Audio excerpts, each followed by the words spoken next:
What's going on, boys? What's up? What's fellas? happening? Back at it again. Another beautiful Sunday. It actually is. Oh, yeah, it Starting is. to get nice out. There's nothing beautiful about this Sunday.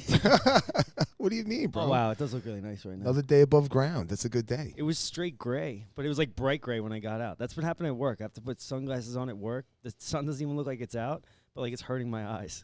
We had some thunderstorms last night. Yeah, the lightning was crazy on the way home. Yeah. Remy that's right. must You have were- missed that. You were driving home at that time. Yeah, I made some horrible decisions after I left the party last night, but I don't know. Someone was looking out for me upstairs. I went to one They Taco always Bell. are. They Went always to, I are. went to one Taco Bell. It was like Dude. 20, Taco Bell? 20 Come on. cars deep. 20 cars deep. Bro, was it on 112 right here? I went down 120 cars. I'm like, I'm leaving. I can't do this. Yeah, And I'm of like, course. Taylor, where's the next closest one? She goes like, oh, there's one 8 minutes away. Dude, I haven't eaten Taco Bell in like So I go there. 15, 20 years. Yeah. Really? And Taco you shouldn't. Yeah, Yeah, Taco it's- Bell it's is trash. It's garbage. horrible. Yeah. Oh, that's terrible. Listen, I don't know. It just popped in my head. So then I went to the That other one. that pops in everybody's head when they're drunk. I wasn't drunk at that point of the night. Earlier in the night. When I Yeah, said but it to Danny. Your demons were still there, scratching at you. And Taylor was so against it. She's like, Good for her. Yeah. So then we went to the other one. There was 20 people there. I'm like, damn, you people are fat. And then Yeah, you're going, dude. and then I'm like, all right, screw it. I'm like, there's like a brand new Wendy's right by my house. So then I was like, oh, Taylor, let's swing by. She's like, it looks like it's closed. Went there and it's closed. I was like, all right, I'm not eating anything. Wow, like, this is a dude. sign. So like somebody up there say was 3 stop, yeah. So whatever. I never eat fast food either. I don't know why I wanted last night. Actually, I know. kind of do. I didn't eat that much of the party because I was eating other garbage before. Oh, the party was Alexa- good. Alexa yeah, why had- didn't you have food? dude? Alexa had all this candy. I don't know. Yesterday I was just a piece of crap on the weekend. You derailed a little bit. No, I on your had diet. had like a nice plate there, but like not like Enough to fill what you up. what I'd normally put down. Yeah. I just like tried a little of like what everything was. I think it's so funny how people get drunk and then the first thing they want to do is go eat horrible, terrible food. I don't get it. Like, I don't get it. when I used you know? to drink a good amount, I don't like drinking and eating together. I like to do one or the other. Yeah. But for whatever reason, I kind of got hungry, and I was like, "Oh, it's like 1 o'clock in the morning. you What's went- open? Taco Bell." Yeah. I don't get it. I never got it. And I have plenty of food at my house too. All right, Rem, you want to introduce our guest today? Yeah, we got a special guest today, Tom from. Well, I'll let you introduce yourself. You got Okay. you- Well, many I'm accolades. I live in Port Jeff, but thank you for having me on. Thank you here. for being here. Yeah. This has been really interesting over the past year and a half or so, and I've been doing a lot of podcasts from Australia and India and England and Wow. just all over the place, And for me, trying to get my message out and my platform of health and wellness is this is the perfect way. I just kind of I love doing these, and it's interesting to hear you guys talk about food and About Taco Bell and Wendy's at 1 o'clock in the Taco Bell morning. and Wendy's, and, it's and we have gummy bears on the table here. Yes. So I think like part of that is as you age, you realize, oh shit, I really need to take care of my health, and I'll kind of skip the Taco Bell and Crap. but when you're out there drinking or partying, and you even have to kind of curb that a little bit, because depending on what you're doing in life, that's going to be a big distraction. Oh, yeah. Yeah, It's just like you can't stay focused. Yeah. And I'm, as Brandon may have told you, I'm on this mission now where I've created this product and I'm bringing it to the marketplace, and I got to be spot on. I got to be focused. I got to have the energy to go 24/7.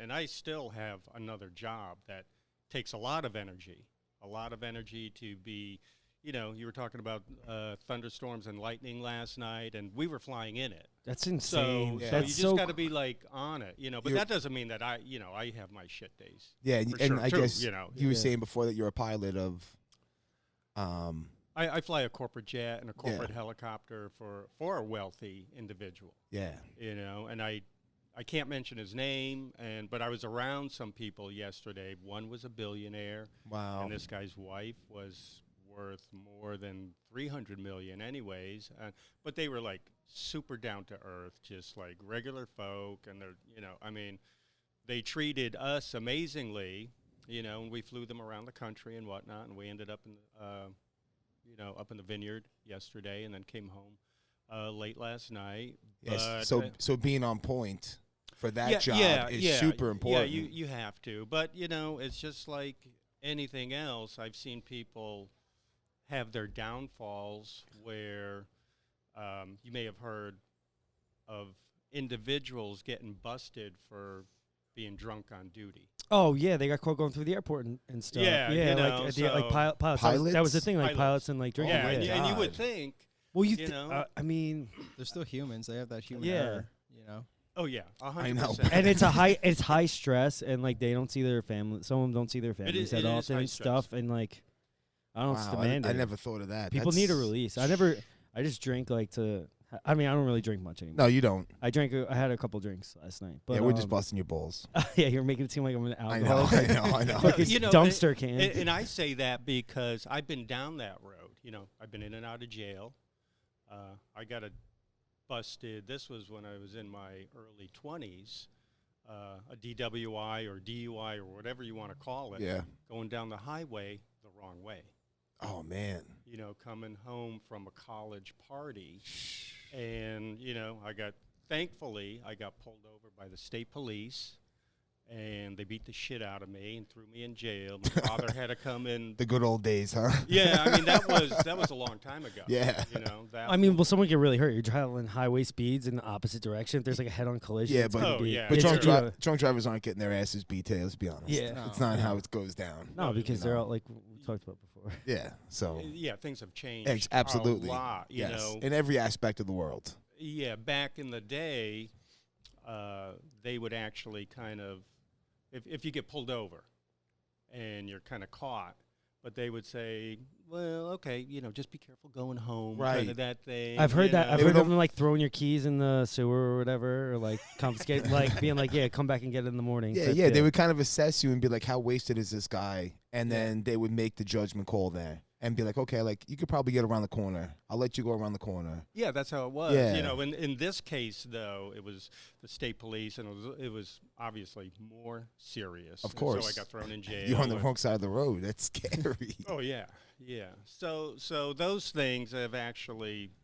shaped my life to realize, okay, if I want to do what I want to do now, and build a billion-dollar company, I have to stay away from the gummy bears, and I have to stay away from, the partying kind of thing. That Yeah. doesn't mean that I won't have a glass of wine with dinner, but I have to be like super focused. But that's like with anything, whatever you want to do. Like Yeah. you guys have this podcast going, and I've brought Brandon in on the company, and I have a mission, you Yeah. know, and I'm moving forward. Yep. Nothing's gonna stop me. Yeah, we all train jiu-jitsu here, so being focused is something that we do on a daily basis, I Yeah. think. Definitely. I mean, we all, Terrence, we were joking with Terrence, but Terrence, all of us, we watch what we eat, we watch what we put in our bodies. We're very conscious about that. We Definitely. all have goals. Like, I've been doing it for a long time. I've been doing it since 2002. Right. So I've kind of been on this mission where I'm very conscious about my body, who I invite in my life. I'm very particular who's in my inner circle, and these guys definitely are the same. So we could definitely understand that being focused and everything else is Yeah, I super just made important. myself look really bad. No, we were busting your balls. Busting your balls. Well, For the most part, I'm you usually need that way- accountability. I'm usually way better. But No, but I mean, since I met you, like a year and a half ago? That was the first time I've seen you drink. yeah, I don't Yes. drink. I don't drink Yeah. often. And he's been training jiu-jitsu with us. He just started, and he's hyper-focused. He's dedicated. He goes more than anybody else at the school, maybe besides Remy. And it's been hot. Work's tough too. Like I have that on top of like I work outside. I do steel construction. So Okay, like, okay. some of these like Yeah. 85, 90-degree days running Yeah. around like setting steel. Like the steel itself, it like burns you when you touch it. So it's like smoking hot. I run home, shower, and then get to class. Yeah. So yeah. I'm constantly tired. I don't sleep enough. When you were talking about that, when you did your workshop, Yeah. when you were talking about sleeping, like the importance of it, like that's one. When you talk about the 4 pillars of performance, like Yeah. my sleep is lacking. That's something I'm definitely lacking. Yeah, I Yeah. think A lot of sleep people is are. sleep is super important. Definitely. But what was it focused on? Was it focused on the quality or the quantity of the sleep? What do you mean? Well, when you guys talked about sleep, how important it was. Oh, well, I mean, it's always quality. Yeah. You know, I mean, I told you about the book Sleep. You know, With the blocks. with the blocks Yes. of sleep. You know, where people, when you say did you get a good night's sleep last night? They're assuming like 8 hours, Yeah. right? But like you can toss and turn and not even get fully into sleep in all 8 of those hours, Right. It would be the So- worst sleepy of your life. Right, Yeah. and sometimes if you sleep too long, it's even worse for you because then Yeah. you wake up and you're still tired throughout the whole day. So it's really like Dr. Littlehales was saying, it's about your blocks of sleep, the Yeah. 90-minute blocks, and like if you get quality blocks over quantity, sometimes you actually need to sleep less. Like what that was in your case, right? You Yeah. actually needed less sleep. Yeah. That's crazy to me. Yep. I couldn't stay asleep. If I went to sleep around like 9:30, 10 o'clock at night, I would wake up around 2 in the morning and I couldn't go back to sleep till about 3. Really? So I'd be Yeah, up for all those hours staring at the ceiling, tossing and turning. That's horrible. And then my wife and I, we came across some articles, and it said people with that kind of insomnia, they go to sleep later at night. So technically they're getting less hours of sleep, but the quality of sleep is so much better. I agree. Yeah, I and I've agree. been doing that for maybe a little over a year. I go to sleep around 11, 12 o'clock at night, and I wake up at 5. So I Right. get 6 to 5 hours a night, and I feel great. Feel great. Yeah. Yeah. I mean, even with me, I typically almost every day take a nap, and it's 15 to 20 minutes, Yep. and I feel great. Yeah, I'm a after big the nap guy. How do you control it and leave it at that 15, 20-minute threshold? You set an alarm on your phone? Alarm? No, I just wake up naturally. Do you really? Dude, Yeah. That's like, interesting. the guy I work with, we were starting deep in Coney Island, and we're supposed to be there for 7. So the way the traffic works, like you kind of have to be there by 6, otherwise you're probably not gonna be on time. Like parking stuff and like all that. So he was supposed to meet up with somebody at I think like 4:30, and he's like, yeah. He ended up driving himself in. I'm like, what happened? I thought you were riding with the other guy. He's like, yeah, I overslept. I didn't wake up today until like it was like 4:30, and that's when he's supposed to be. He's like, yeah, I woke up at 4:30. I'm like, you don't have an alarm? He's like, no, I don't set an alarm. I'm like, you wake up like at like 4 o'clock in the morning without an alarm? Well, that's different. Like I definitely don't have to set an alarm, and I could wake up relatively in the time that I need to wake up. I would not take that Nah. chance. I could. I would not take that chance. I could wake up at like 5:30, 5:15. I know, but there's times when I wake up before my alarm, and I think that has to do with the blocks that Brendan like touched on, and I feel like amazing. Yeah, but There's- not a nap though. A nap, But I I've- set my alarm. Yeah. That's it. Yeah. Half an hour, set the alarm, wake up. Yeah. I mean, I don't, because sometimes it'll be 15, 20 minutes. Other times it'll be 30 minutes. But I know that I have a good amount of time in the afternoon. And it's typically, you kind of have to follow your circadian rhythms, right? Yep. And it's typically around 1 or 2, I just feel a nap coming on. So I'll lay down. I go out deep too. And when I wake up, I'm just like, I'm ready to go. Yeah, That's awesome. Yeah. They say the best times to nap are 1 to 2 and 4 to 7. I also Wow. I also read that like humans perform better on like 2 4-hour like Sleep cycles, yeah. sleep cycles, Yeah. as opposed to like the one like 8-hour. But it's hard like to find like 4 hours in the middle of the day to take a nap, Yeah. Well, depending Go depending back on what you do. Yeah, to go back to sleep. I mean, a 4-hour nap is not a nap, dude. It's yeah, I know. that's what happens. It's not a nap. That's a what happens when hibernation. I nap. To find the time in the afternoon to go back to sleep. I hibernated the other day. It caught up with me. Sometimes it'll catch up with me. It's so weird. Yeah, I must have, I don't know, hit the blocks or whatever. I slept like maybe 4.5 hours the other night. I woke up. I felt amazing. Was around all day. Felt great. Went to class. Had a great class. Everything. I don't know how that happened. And then the next day was Tuesday, and that was when I like fell asleep after work. And then I'm like, oh, I feel like crap. Like I don't think I'm gonna make it to training. And I basically slept from like 4 p.m. to like 5 a.m. the next day. Yeah, that was that one day that you slept like 3 days in a row. I slept like the it was entire- yeah. horrible. It was so we bad. didn't see you for like fucking 3 It days. was so bad. I didn't sleep 3 days in a row. It catches up to me. I have apparently I have epilepsy now, but I think it's just caused by sleep deprivation. But yeah, I was hanging out like kind of late, and then I ran. Oh, Luigi's here! Holy crap! Oh my god. So can we get into a All right, little let's bit? wrap this up. Can we get into a little bit of the product that you're putting together? You were touching on that before. Yeah. You have something coming out. If we could talk about that. Yeah, 100%. That product, I've been in the gym most of my life, since the Arnold Schwarzenegger days and Frank Zane, the bodybuilding, you know, that style of training since I was like 15 or 16. So, and that was back in the 70s. And so as I progressed along, I did some natural bodybuilding competitions, and you think you're in great shape and those types of things. And over the past 10 years, I started taking on this challenge of climbing the 7 summits, the highest peaks on each of the 7 continents. Yeah.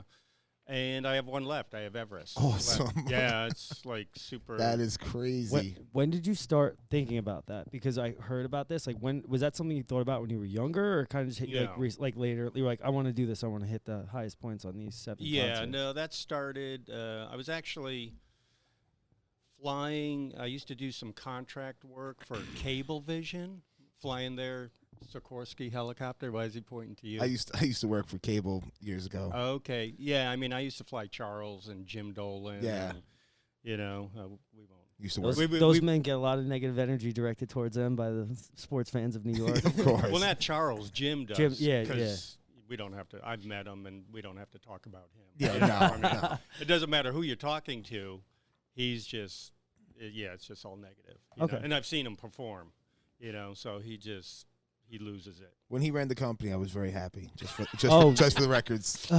when it got sold out, it was a different world. Okay. So I got nothing to say about that. They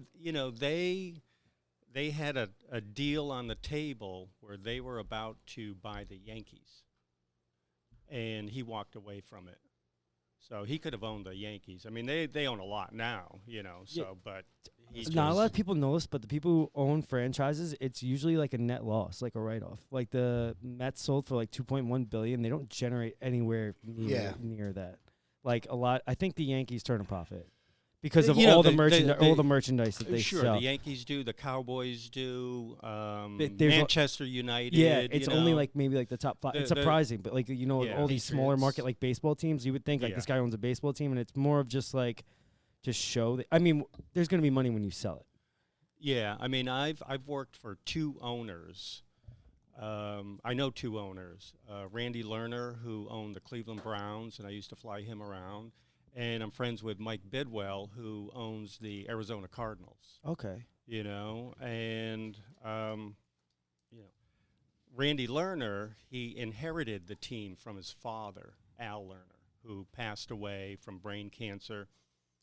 But Randy didn't know how to run a football team, right? And he owns actually a soccer team over in England as well. But you have to be engaged with the fans. You have to have the business savvy. Yeah. They have a loyal fan base, the Browns. Very loyal, It's unfortunate. I mean, they're kind of coming around now, but, I've been. Aren't they like I don't really watch football, but aren't they like the worst team in football for the last like 50 years? Pretty close to it. They had some a few like extremely rough decades, but they have like a good young core right now, and they're much better. They're more like middle of the pack. Like they crawled out. I think they almost went 2 seasons without winning a single game, and then they drafted like Baker and got things moving in the right direction. Yeah, and they have Odell Beckham there now. Some real talent. I think Jarvis Landry's there too. Nick Chubb. Like they have some really good players. Yeah. So how did we get on this tangent? So we were talking about this. We were talking about the 7 summits. Talking about how you got into. How you got into the 7 summits. So it started with So Cablevision. So I was just flying with this guy, and he's a good friend. He's like, I just came back from Mexico. I was down there climbing volcanoes, and I'm like, what? What do you do? You're climbing volcanoes. You don't really hear that often. Wait, you don't. Have you? By the way, I'm Luigi. How you doing? I'm Tom. Have you gone into a like to the top of a volcano, like look down and see like fucking shit flying right at you and all that? You can't, stupid. No, I haven't. Oh, he just said the guys flying like climbing volcanoes. I've never inactive volcanoes, I would imagine. Yeah, I would think, but like I've been to the top of Kilimanjaro, and that's a. But like that's like a semi-active, right? Have you been able to? Have you ever been able to like fly over one, like see the fucking, like some Lord of the Rings shit where like the fucking the lava's coming up and all that? I haven't seen that, but I've flown over. I've flown by Everest and I've flown around the world. But the guy I was flying with was climbing volcanoes. That's so and cool. I'm like, That's okay, insane. that sounds crazy. You know, how do I get into doing something like that? Yeah. So he said, go out to Mount Rainier in Seattle. You can do like a 3-day seminar on mountain climbing and climb. That's one of the highest peaks in the lower 48. It's 14,410 feet. So I went out there, and I think, you know, I've been bodybuilding, and I'm in great shape, you know, and I went there. I'm gonna eat this up. Yeah, and it kicked my ass. I had some woman behind me. I'm with a team of people. She's pushing you. Oh yeah, she's like, Let's go, buddy. Let's oh go. yeah, she's like, move your ass. What the fuck? And Are I'm you like, serious? Oh yeah, she was on me. Yeah. Oh yeah. That's great. And it's interesting because, you know, it kicked my ass. I made it to the summit, and then when we're coming down, we're taking a break, and she's sitting next to me, and she's like, I got to take a pee, and don't you dare look at me, you know? And she just drops trowel right there and just like, all right, okay, this is how it is. This is how what it we're doing. works, This right? is You what know? we're doing right now. Don't you dare look at me. Sounds like the casino. Oh yeah, but she was some attorney who was just, I don't know, she was driven or whatever, focused, That's or so awesome. you know, That's crazy. kind of nasty. What was you the know?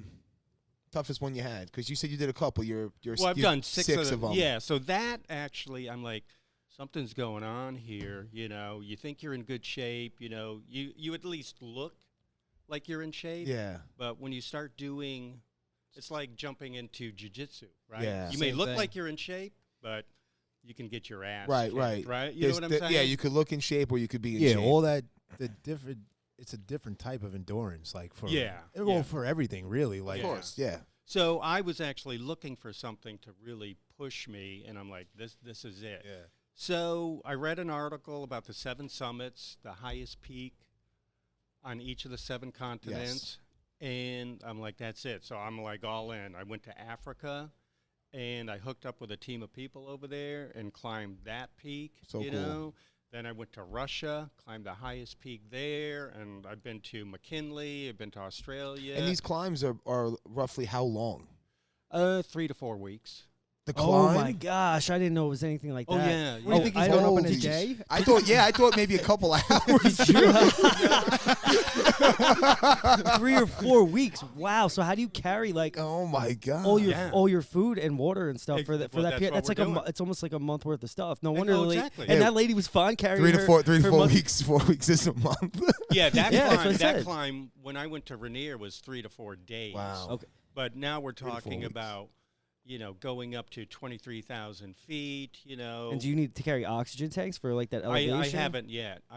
When I go to Everest, I probably will use That's oxygen. gonna I saw that's that gonna be the people- last one. I just have one Yeah. thing to say about Everest. I saw that people are hanging out like there's like a kill zone. I guess they're waiting to take pictures and it looked Above 26,000 feet And is the- a death zone. and the Yeah. the line is backed up, so people are like basically dying waiting to take pictures because there's like so many people in the way. Yeah, and shit. that's Wait. that's ridiculous. That's Wait, stupid. say that again. I got lost on that. There's a kill zone when you hit a certain elevation. I guess the Lack of oxygen is There's low. a lack of oxygen in the air, and it's so a ton of people are doing it now. So it's backed up with people trying to take pictures and, At the and kill whatnot. zone? Yeah, and that because you're still trying to get to the top, so you're only supposed to be there for a certain amount of time, and the line's like backed up. And I heard there's Oh. it's sad because I don't So know. people are basically suffocating I to don't, death. yeah, I up don't know. there. I don't know what they could do to. There's also people along the way that All for the are gram. landmarks. I believe his name's Green Boots or Yellow Boots or something, and he's like a marker. And you have to get like I think a team of like Sherpas or something. Sherpas. To you lead don't you. have to It's unless I think it's you've been recommended. there before. When I went to Antarctica a couple years ago and climbed the highest peak down there, and you know, you talking about being in shape and having the food and all the gear. You know, carrying an 80-pound pack, pulling a 100-pound sled Holy. up a mountain, it takes a lot of energy. That's why, you know, we bring gummy bears too, by the way. It's just a throw that Is out that there. what the Are you, gummy are you bears are for? serious? Oh, You do? yeah. You do? Yeah, For the yeah. sugar. For the sugar, but you know, at a They're certain light. elevation, you kind of lose your sense of taste. Do you really? So you just want to take in calories. Oh, okay. So it's not like, okay, I'm gonna load up on protein bars and all that. I just want real food. I want fat. I want sugar. And because you're burning 10,000 calories a day. Holy. Damn. You Is know, there- so- That's a weight loss program. I would. yeah, I I would, typically lose 12 pounds, and there's not much to me anyways. You know, Oh. 165. if I had to pack a gear bag 80 pounds and pack my sled, I would be so like OCD. I'd unpack that thing, repack it like 15 times to make sure that I had everything I well, that's needed. what you do. You do? Oh, that's what you do. Okay, good. Then I don't Yeah, feel weird. you lay out. Yeah, you have It's to, like, oh, you I'm have to good. weigh your food. You know, you lay out all your gear. You make sure you know how to pack it correctly Right, and so it all unpack fits. it. Is- You know, there's no bullshit going on when you're in. There's nobody coming to get you if something goes wrong, right? Yeah. Who's going to come to Antarctica and rescue you? Yeah. Nobody. Right. you You're know? probably relying on the guys that you with or the crew that well, you're with, that's right? it. And there was 5 of us down there, and we actually got caught in a storm at just above base camp. From base camp, then we go to high camp, then we shoot for the summit. Was this? Sorry to cut you off. Is this the one with the book? They brought the book. Well, I brought a couple books too. No, the Robin Sharma. yeah, This is it. Yeah. So 5 a.m. Club? yeah, we're big fans of it. Robin Sharma, I love him. yeah. Well, he actually, he reached out to me. I sent him a copy of my book, and he reached out to me, and he's like, "Hey, I want you to come to Zurich and speak at one of his events." Oh, that's and, awesome. And his event was called the Summit. And he had Steve Wozniak there, and it was in Zurich, and he's like, he typically has like 140 people pay, $10,000 to go to one of his events, and that kind of thing. He's great, though. He's Awesome. great. Yeah, I've been following him, and finally, I'm on the phone with him. That's so And- cool. Talking about, the power of intention and dreaming big and Yep. moving forward, and I believe in that, and that's why I was like, fuck it, I'm going to send him my book. Yeah. I get a call from him. He's like, hey, I want you to come speak at the event in Zurich, and I'm like, well, I can't go, because at that time I'm going to be in Antarctica climbing the training. highest peak down there, and he's like, what? What's going on there? So That's cool. one thing led to another, and it just so happens that his event was very close to when we had planned to be to the summit of Mount Vincent Massive in Antarctica. And I'm like, hey, you know what? I bring a satellite phone with me. I can call into your event, and we can do this by satellite phone. He's like, what are the chances you can pull that off? And I'm like, 100%. But I had no idea. I'm just talking out my ass. Yeah, I mean, Just say yes and figure it out when you sounds have good. to do it. It sounds Well, good. that's what you do. Right. Yeah, okay, I can do that and Yeah. figure it out as And you then go you along. just go. And so he's like, awesome, and what he did on his end was he had big pictures of me climbing and stuff like that at the event, and then we were going to call in. So when I landed at Union Glacier, the blue ice field in Antarctica, we started calling New York and then calling Zurich just to test the signals, see if Yeah. we could get through, because it's like 8,500 miles away. It's on the other side of the planet, Yep. And what you have to do is you have to reach, they call them LEO satellites, low Earth orbit satellites that are zipping around the Earth, and get a signal, right, with your satellite phone. And so we got a good signal. Everything was going to be good. The day, it was a Sunday morning, the day of the call, it was a 9 a.m. call for me, and it was 1 in the afternoon for Robin Sharma. And so, I mean, it's freezing. It's minus 30 C. Oh, my And God. I'm in my tent, and I got 2 tent mates, and there's another tent next to us with 2 other people. And, there's a team of 5 of us. And I have all my gear on except my boots, and I have my down sleeping bag around me, and I have my little sat phone propped up, and I'm on my knees, and I got the antenna sticking up, and I got my earpiece in, and I call New York because I have to call my wife, and she's going to connect me to Zurich. And so I got a signal. I make the call to Rhonda, and then Rhonda's like, okay, hang on, I'm going to call Zurich. We make the connection, and the event had started, the speaking event had started in Zurich, and we get the stage manager, And he's like, "Oh, great, we got you, Tom. Hang on, Robin's still finishing up giving a talk, and he'll bring you on. Give us about 10 minutes." And I'm like, "No, don't," and he puts me on hold. Elevator music kicks on. Yeah, well, exactly. So you're inside the tent at this point, or are you outside in like the freezing? No. I was inside because what was happening was there was a storm brewing. Oh, so you guys sit there for 10 minutes while you're waiting for the storm, where you're fucking freezing while this guy's like, oh yeah, I mean, you could see your breath. I mean, it was like super cold.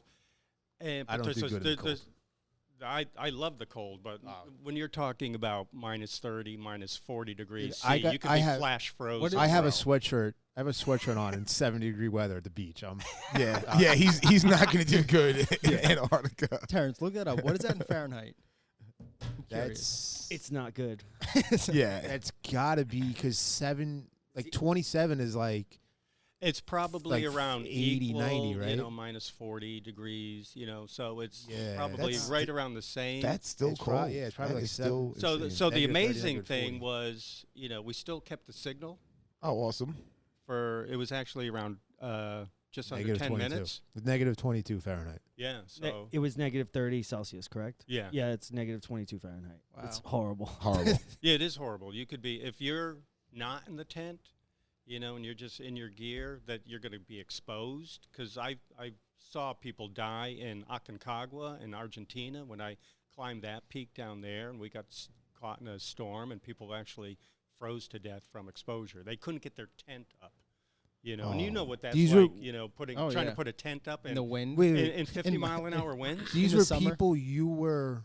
It was Like another hiking with? team. It was Another another team. team that was paralleling us on the way to the top of another mountain, and they got caught in a snowstorm, and 3 of them died from exposure. Jesus Christ. Yeah. What do you do at that point? Like, you have to. Like, You Well, have to, you you have have to to- eat you them. have- I mean, to besides make- eat them, like, do you have like, does that team have to bring them down, or like what? Well, somebody had to go up and bring the bodies down. So we passed them. We kept going. Yeah. We just kept Yeah, going. I mean, I'm sure you're not. And it gonna was kind of like snow drifts over the bodies where you could see like an elbow, and, Oh, and my I just God. kept my head down. I'm like, That oh shit. that must have been such like a moment where you were like, I'm really doing something serious here. I have to be on my A game. Yeah. I got to make sure I have all my shit packed. My tent has to get up. Like, that must have been a moment where you're like, yeah, this isn't just a nature trail.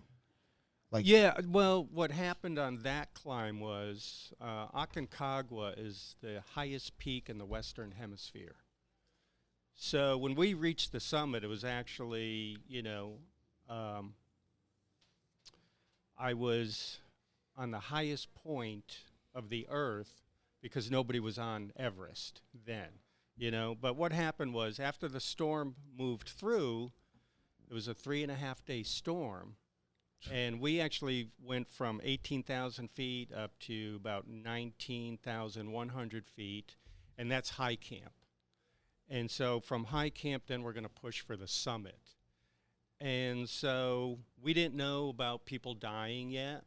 I actually took pictures of those gentlemen climbing off, trying to reach the summit in the snowstorm. And I'm like, what the fuck are they doing? yeah. I mean, we hunkered down. And we stayed in the storm for 3.5 days, and we got through it. And, I was like Jack Nicholson journaling. I am strong, calm, and confident. I'm, journaling pages and pages, Yeah. and we're eating protein bars. Yeah. And that's it, Do you have any pictures from like the summits and all that? Like, is there Oh, yeah. is there Oh, yeah. anywhere people could go and see these pictures? My website.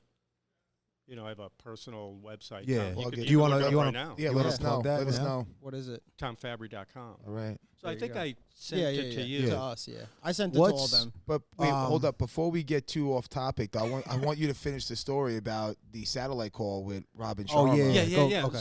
So at that point, they put me on hold, and we kept the signal, right? The signal stayed, and then Robin introduces me, and he's like, hey, we got Tom Fabbri. He's in Antarctica. He's on the highest peak down there, and, he does this great intro. And I'm like, good afternoon from the coldest place on the planet, the South Pole. And he wanted to know about fear. That's kind of like one of his deals. His deal is leadership and overcoming fear. Yes. And, you know, that's one of the reasons why I took on this challenge, is for me to grow and overcome fears. And I'm afraid of heights, you know, and I fly jets and helicopters, and, you know, I won't go up on a roof, you know. That's and crazy. Yeah. It's That's just so like, crazy. Oh, my God, you know. But we talked about fear, and all during that time, the storm is building. The storm is building, and it ended up being 80 to 90 mile an hour winds. It destroyed our tent. The call lasted for 19 minutes. Wow. So I got to talk with Robin and talk to his audience on what overcoming fear is like. You know, you just kind of have to step into it. You know, they say feel the fear and do it anyways. Yeah. Because really on the other side of that is, it's kind of like the other side of a storm. You know, when you get through the storm, it's like great weather, right? Yep. You know, 100%. you know, sometimes you have to avoid the storm. You don't want to just, you know, like Yeah, aimlessly being go in that through it. storm. Yeah, I mean, like flying a jet or being in that storm, it actually destroyed our tent. It broke the tent poles, and we were in there. Like the call, and you know, lasted 19 minutes. The signal dropped, but I had a great call with Robin. I ended up later on going to Toronto and having lunch with him and talking about other things, you know. But after the call, the wind started picking up, and for a whole day, it just destroyed our tent. And me and my tent mates and the other two tent mates, we were just laying in the tent, holding on to what was left of the tent, Now, so it wouldn't blow away. Was that the How- worst storm? how much longer are you there with the broken tent? Like, or do you guys have, like, does someone bring We kind of had a a- backup kind of thing, or? Yeah, I was very fortunate. Our team leader was Dave Hahn, and Dave has been to the summit of Everest 15 times. He's Oh. attempted it 22 times. He's like the premier. It was one of my dreams to climb with this guy. It's like, you know, you wanting to fight Dustin, right? Yeah. You yes. know, or a McGregor or whatever. I mean, these guys, you know, or whoever's the top Yeah. in Right. jiu-jitsu, right? Yes, yes. Or So just- he's like the Gordon Ryan. Gordon Ryan's like the best in jiu-jitsu right now. Like, he's like the Gordon Ryan Yeah. of. Yeah, mountain Dave climbing. is. And Yeah. I met Dave. I That's met this awesome, no. guy on McKinley up in Alaska, you know, and I was coming down from the summit. He was going up, and we had this conversation, and he's like, yeah, you know, just kind of hook up with me later on when you're going to Antarctica, and we did, and So it was cool. just That's amazing, awesome. you know. But this guy actually kind of saved our lives, because he's like the guru of mountain climbing. We had snow walls around our tent, ice blocks, 50-pound ice blocks, to prevent the wind from just destroying the tent. But the ice walls or snow walls were blown over. You from- guys made these blocks? yeah, Oh, because we cool. bring an ice saw with us. Oh, cool. And we're cutting them out and setting up just for what happened, you yeah, know. that's so But cool. That's crazy. but it wasn't enough. You know, it just wasn't enough. But we were fortunate. We had a spare tent with us. Awesome. You know, you have to have backups. Yeah, for Yeah. that Right. situation. And a couple days later, we ended up pushing for the summit, where we were successful. We came down, and I'm like, there's no way I'm going to Everest. Fuck that. I've had enough, you know, 6 of the 7, I'm good, Oh, that kind this, of thing. This was number 6. This was number 6. And it was always, I mean, you know, there's a couple of things that go on here. They're super expensive. You know, we chartered a Russian cargo jet to take us from Punta Arenas, the southern tip of Chile, to fly across the Drake Passage, some of the worst, that's the Southern Ocean, and it's a 4.5-hour flight, and land on a ice runway in Antarctica, right? And the only people that are with us are adventurers or scientists that are going down there to, you know, because nobody lives there. No, it's you just know. science. Don't they have like a science like kind of lab there in Antarctica? Yeah, That's they like the do. only- that's like the only It's thing. called Union Glacier. Okay. You know, that's where people fly in and out of. And from there, then we took another Twin Otter, little turboprop, you know. And I was actually, when we were flying to the glacier to start our climb, I'm looking around. There's nothing but ice and rock that's it. And we were flying there, and that was a huge dream come true for me, just being there. You know, you never know if you can make the summit, but at least being able to attempt the summit. And I was in tears. I was just like, this is crazy. If I'm going to go, I'd rather go here doing something like this. Yeah. You know, Yeah. that's kind of my Yeah. deal. I don't want to, like, I hear Go that. go crossing the street or something. yeah, right? no, Yeah. I'd be really upset if I got hit by somebody, you know, crossing the street. Texting you and know. driving, right? Yeah, and it's the same thing with Everest. When I go to Everest, we're planning on going in 2023. You know, next year is going to be amazing for my fitness product. So I want to build that out, and it's going to give me resources to do bigger and badder adventures, you know. But I've sort of qualified for going to Everest because a lot of people, if they have the money, they'll just hire somebody to drag them up, drag them down, and it's Yeah. like everybody gets a trophy kind of. Yeah, Yeah, there's- I there's think like- it's what I mean? isn't it? I think There's it's like $100 stages. grand if you do that. There's stages that people It's do. about $150. $150, yeah. Yeah. So I was surprised one time I was like hanging out. I'm like, yeah, I'm gonna climb Everest. And I looked up, it's like 150. I'm like, maybe I'll chill on that for a little bit. 150 grand? Yeah. Yeah. Damn. Before we get into your fitness product, I wanted to ask: was there one summit or climb that was more difficult than the others? I know that like Antarctica, you had the extreme cold. You said Africa was another one. Was the heat an issue? Was there one that stood out more as far as difficulty, or were they all relatively like, I guess, difficult in their own way? Difficult in their own way. You brought up a question a few minutes ago. Aconcagua was one of those moments where, oh shit, this is really serious, because when we got to high camp and we managed to survive that snowstorm that we were stuck in for 3.5 days, we got a briefing because we carry satellite phones with us. We got a briefing on the weather and conditions from Seattle, because they're, you know, you can check the weather anywhere you want in the world, you know. And so we got a briefing, and our team leader, good friend of mine, Geoff, we call him Geoff, he wrote the foreword in my last book. He's like, hey, you know, these are going to be the conditions. We're going to get up at about 1 a.m. in the morning, you know, gear up, you know, we'll have hots, you know, hot chocolate or coffee or whatever, and be ready by 1 a.m., have all your gear, you know, because there's no time, you can't be like bullshitting around, Yeah. you know. So, and he's saying, okay, and by the way, the team from Great Britain that was paralleling us on the way up, 3 of their members died in the snowstorm and will probably pass the bodies on the way up. Oh my god! And I'm like, That's crazy. oh shit. Yeah. You know, what am I doing here? Yeah. And I didn't get any sleep that night. I was restless, and I'm like, should I go? Should I just stay right here? And, you know, come 1 a.m., I'm like, fuck it, you know. Wow. I'm here, and somebody decided not to go. Out of know. your team? Yeah.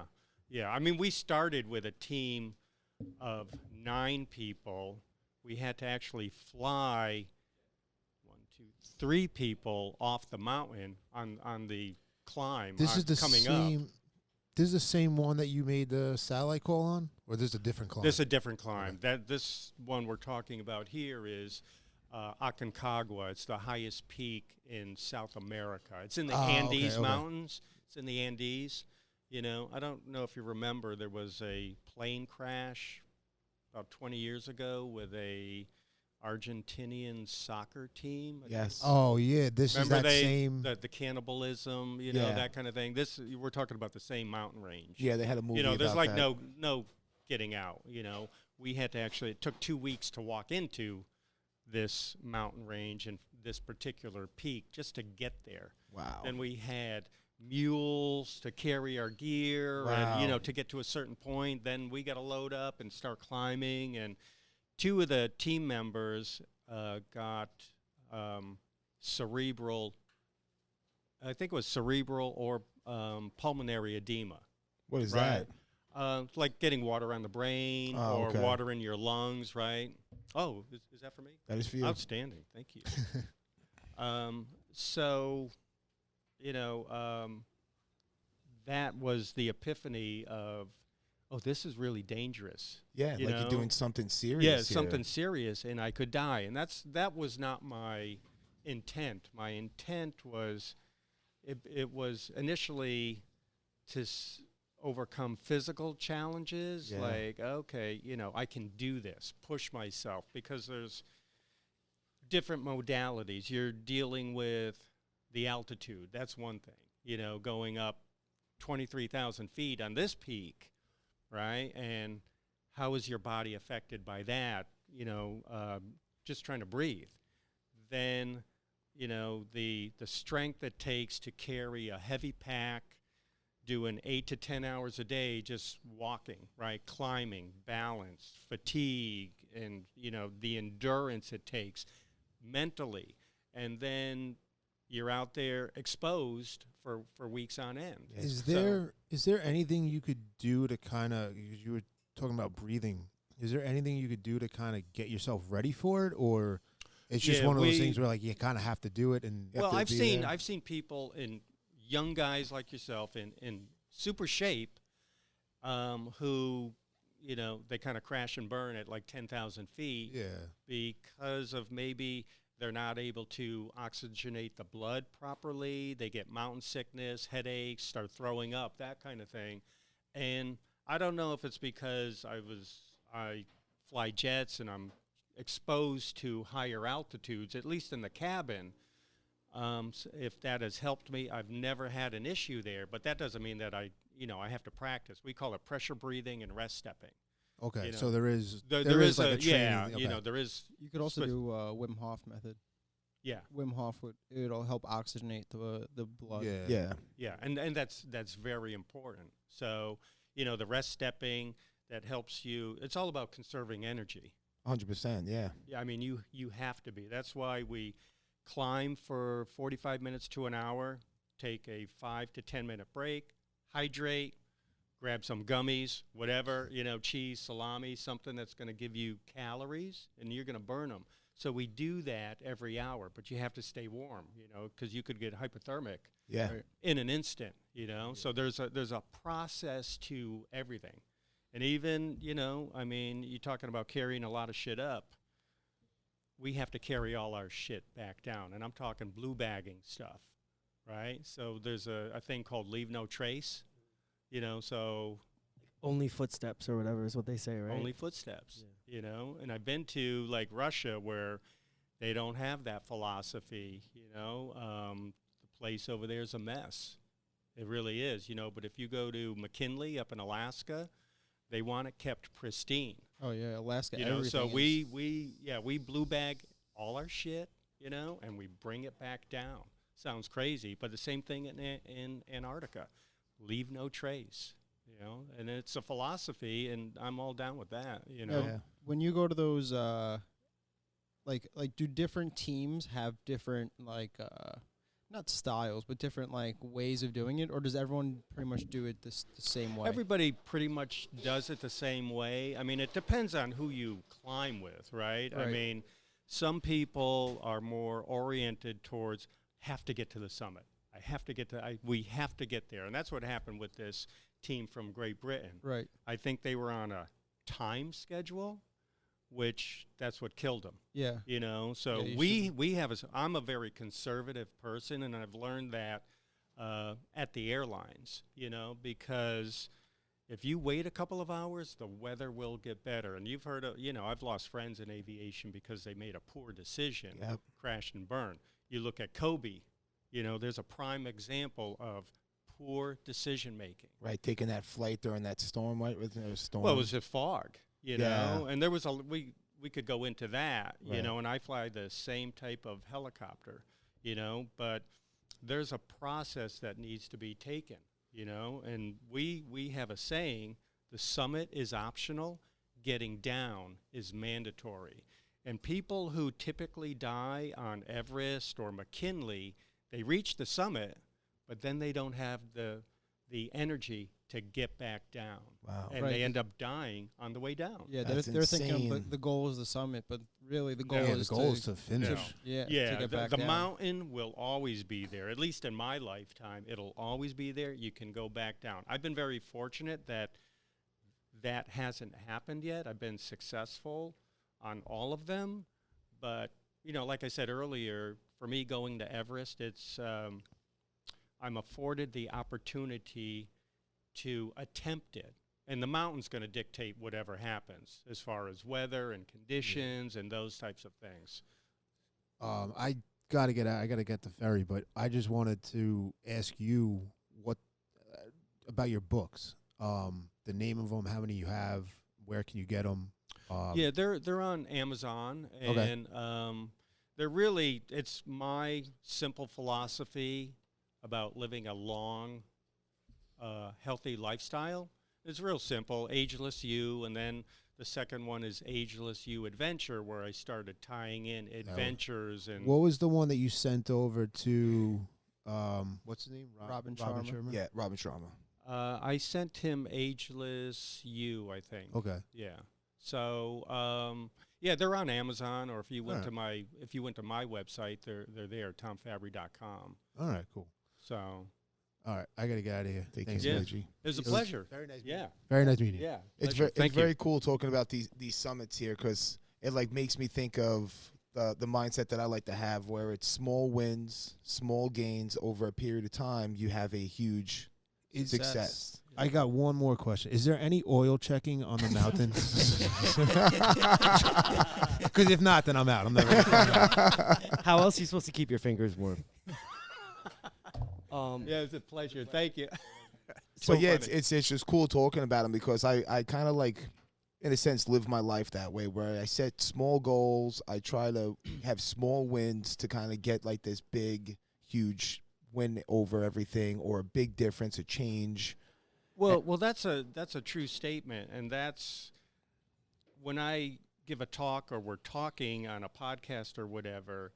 A lot of people use the saying that, well, we all have mountains to climb, and it's one step at a time, and you have to really look at the person who is disseminating that kind of information. If it's somebody who just wrote a book and they don't really have any experience telling people, here's the process. Yeah. Right? One step at a time. Just kind of put one foot in front of the other, keep your head down, occasionally look up at the summit, whatever the summit is, right?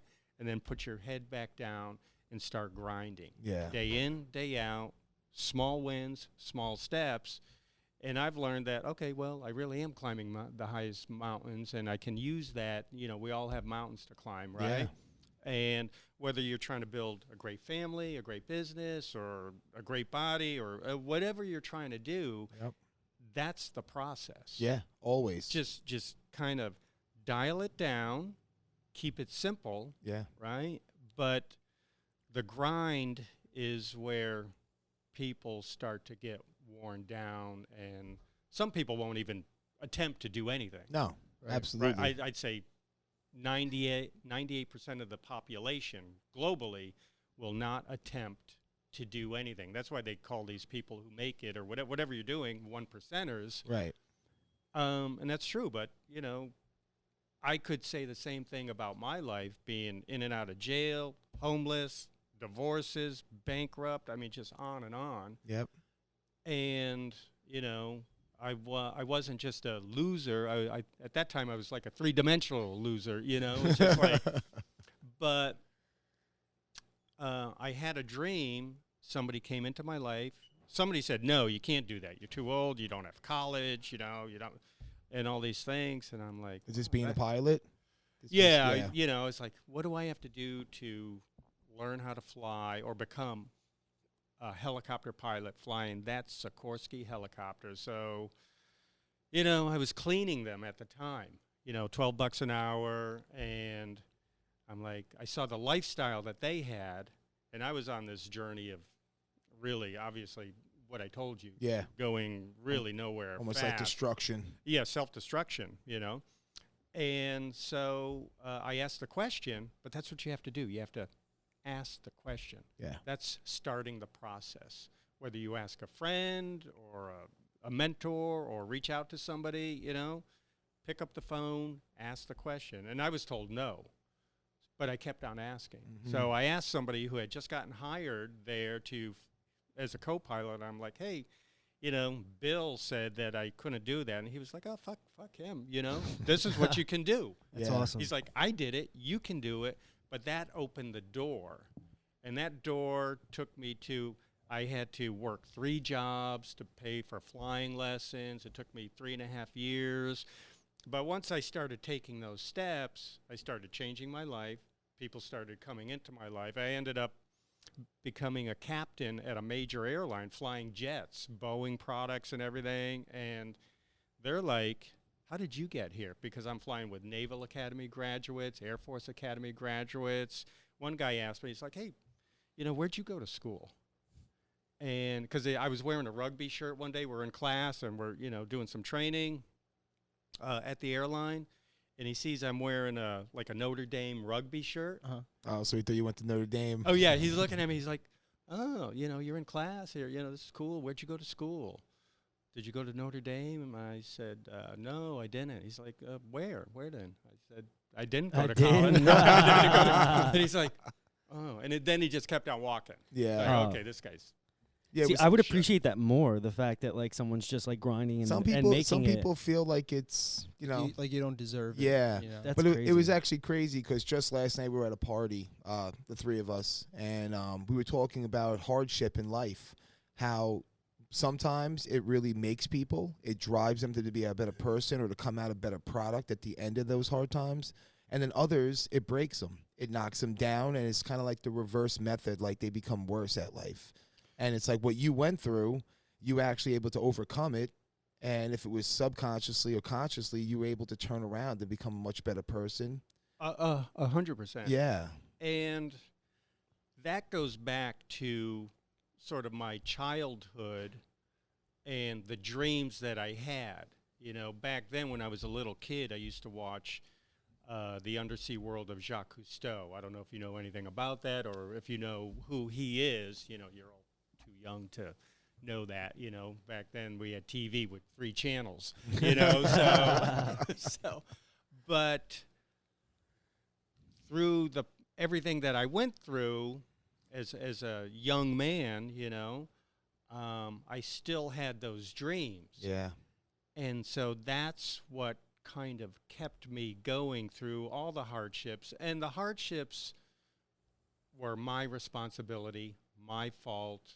I was doing those things. So I knew that, I couldn't blame anybody else. When you start playing the blame game, Yeah.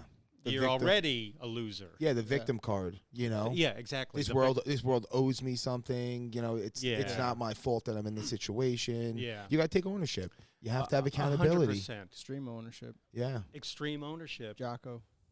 Yeah. Yeah, That's- Jocko Willing, Yeah, right? his book, Yeah. Extreme Ownership. Yeah. And that's like that. I mean, to put it simply, that's what it's about. It is about anything that happens to you is your fault. 100%. Whether it's good or bad, you have to take complete ownership of that. Yeah. You made that choice to be there. You put yourself in that situation. Yep. That was your decision. Yeah, absolutely. Yeah, and most people, either they don't know or they don't want to know, Yeah.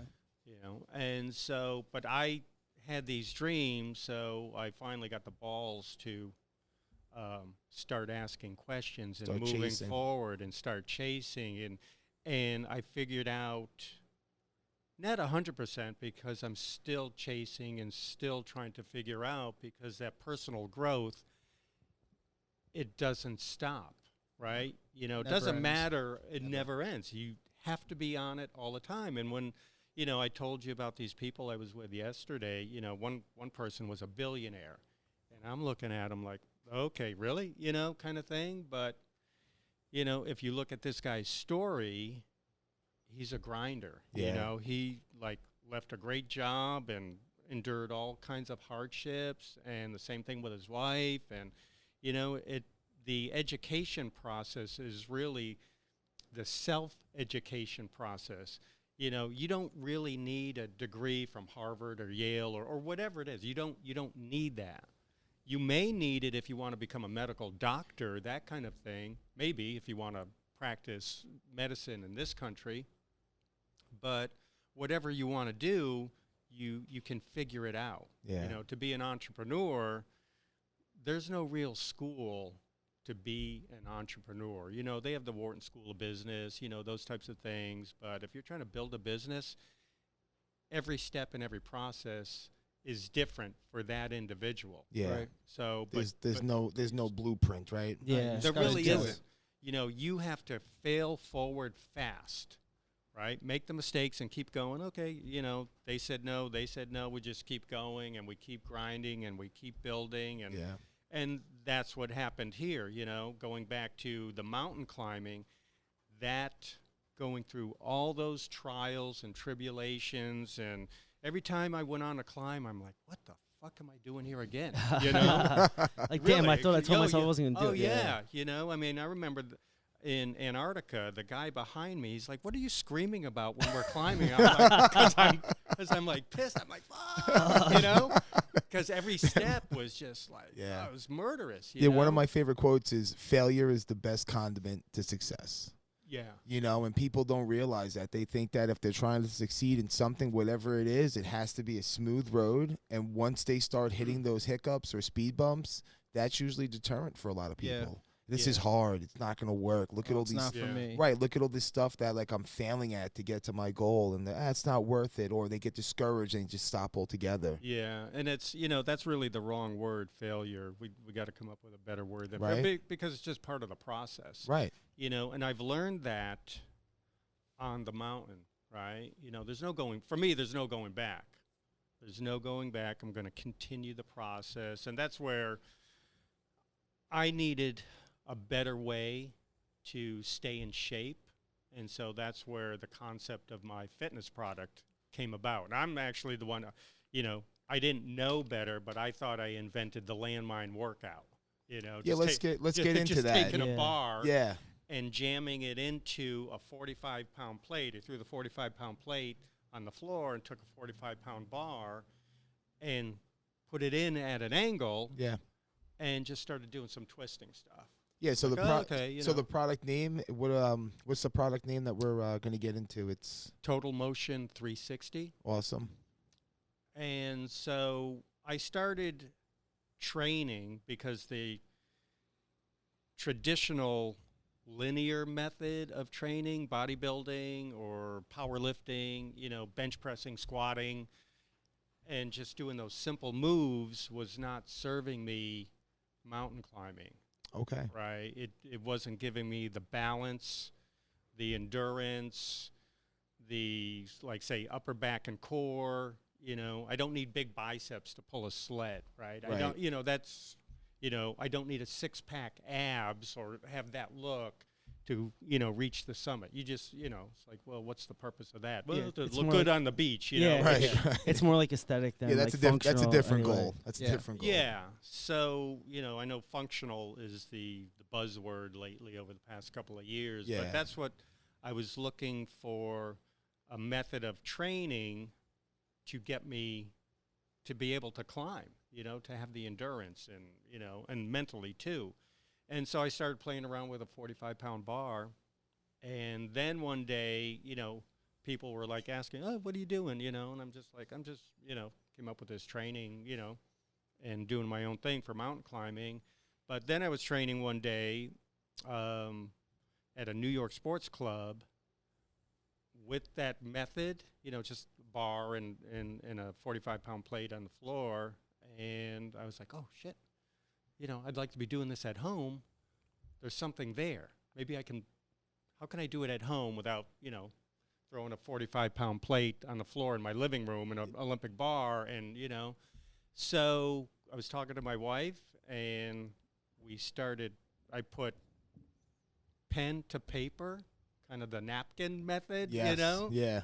and drawing out what my vision would be for a product. And I had always wanted to build a health and wellness company. That was like in the back of my mind always, just to have this global business.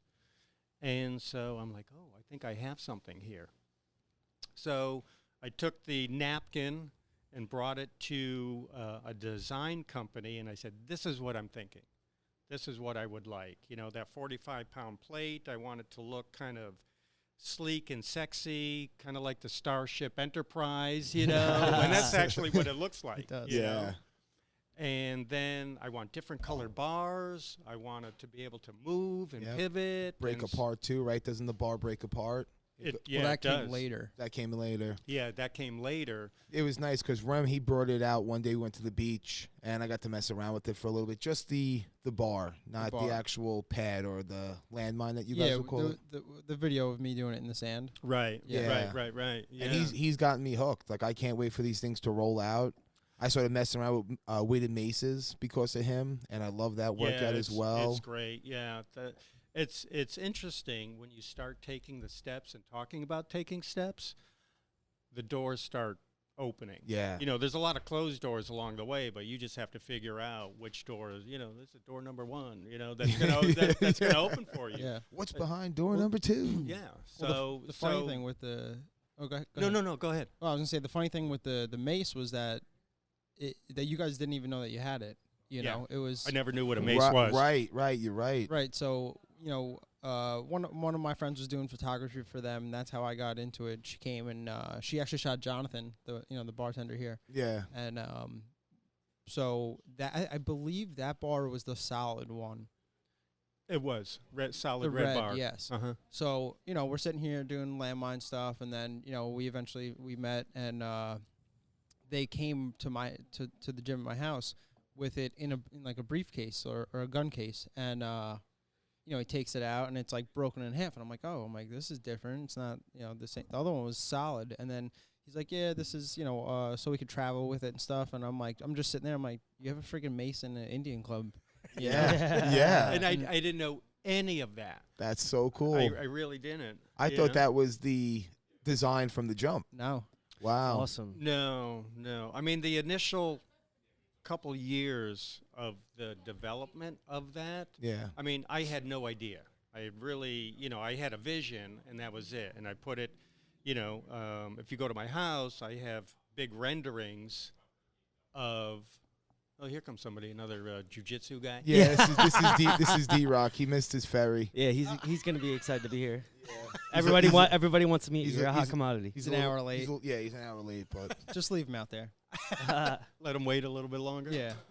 He's got to bow in. yeah, but the design and Welcome. everything is great. Yeah, and but that took a process because I was told no, like the base, you know, the black base. Yes. Fabricators said, no, you can't make that. You know, like how are you gonna take a ball? You know, you put a ball on the end of the bar. Yes. You know, and because I wanted it to stand up. When you're done working out with it, you can stand it up and Push it to the corner of the room or against the wall, right? Yeah, Keep it out of the way. Yeah, and so traditional fabricators said, no, you can't do that. That's impossible. Wow. But I met this guy who builds dragsters, Okay. and this guy's like, you know, he's a maniac, you Yeah. know, and he builds everything from scratch. And he's like, oh, yeah, you know, fuck those people. You know, this is what we can 3D print the base. I'm like, oh, really? And, you know, he's well-versed in CAD. He knows, you know, self-taught, Yeah. you know, and he helped design the base in a CAD drawing. And I'm like, that's exactly what I want. Awesome. And then he's like, well, this is what we can do with the bar, you know. We started training with the bar, and the 45-pound bar was just too heavy. My wife's like, I don't want to do this. Right. You know, it's a great idea, but a 45-pound bar for a 120-pound woman, Right.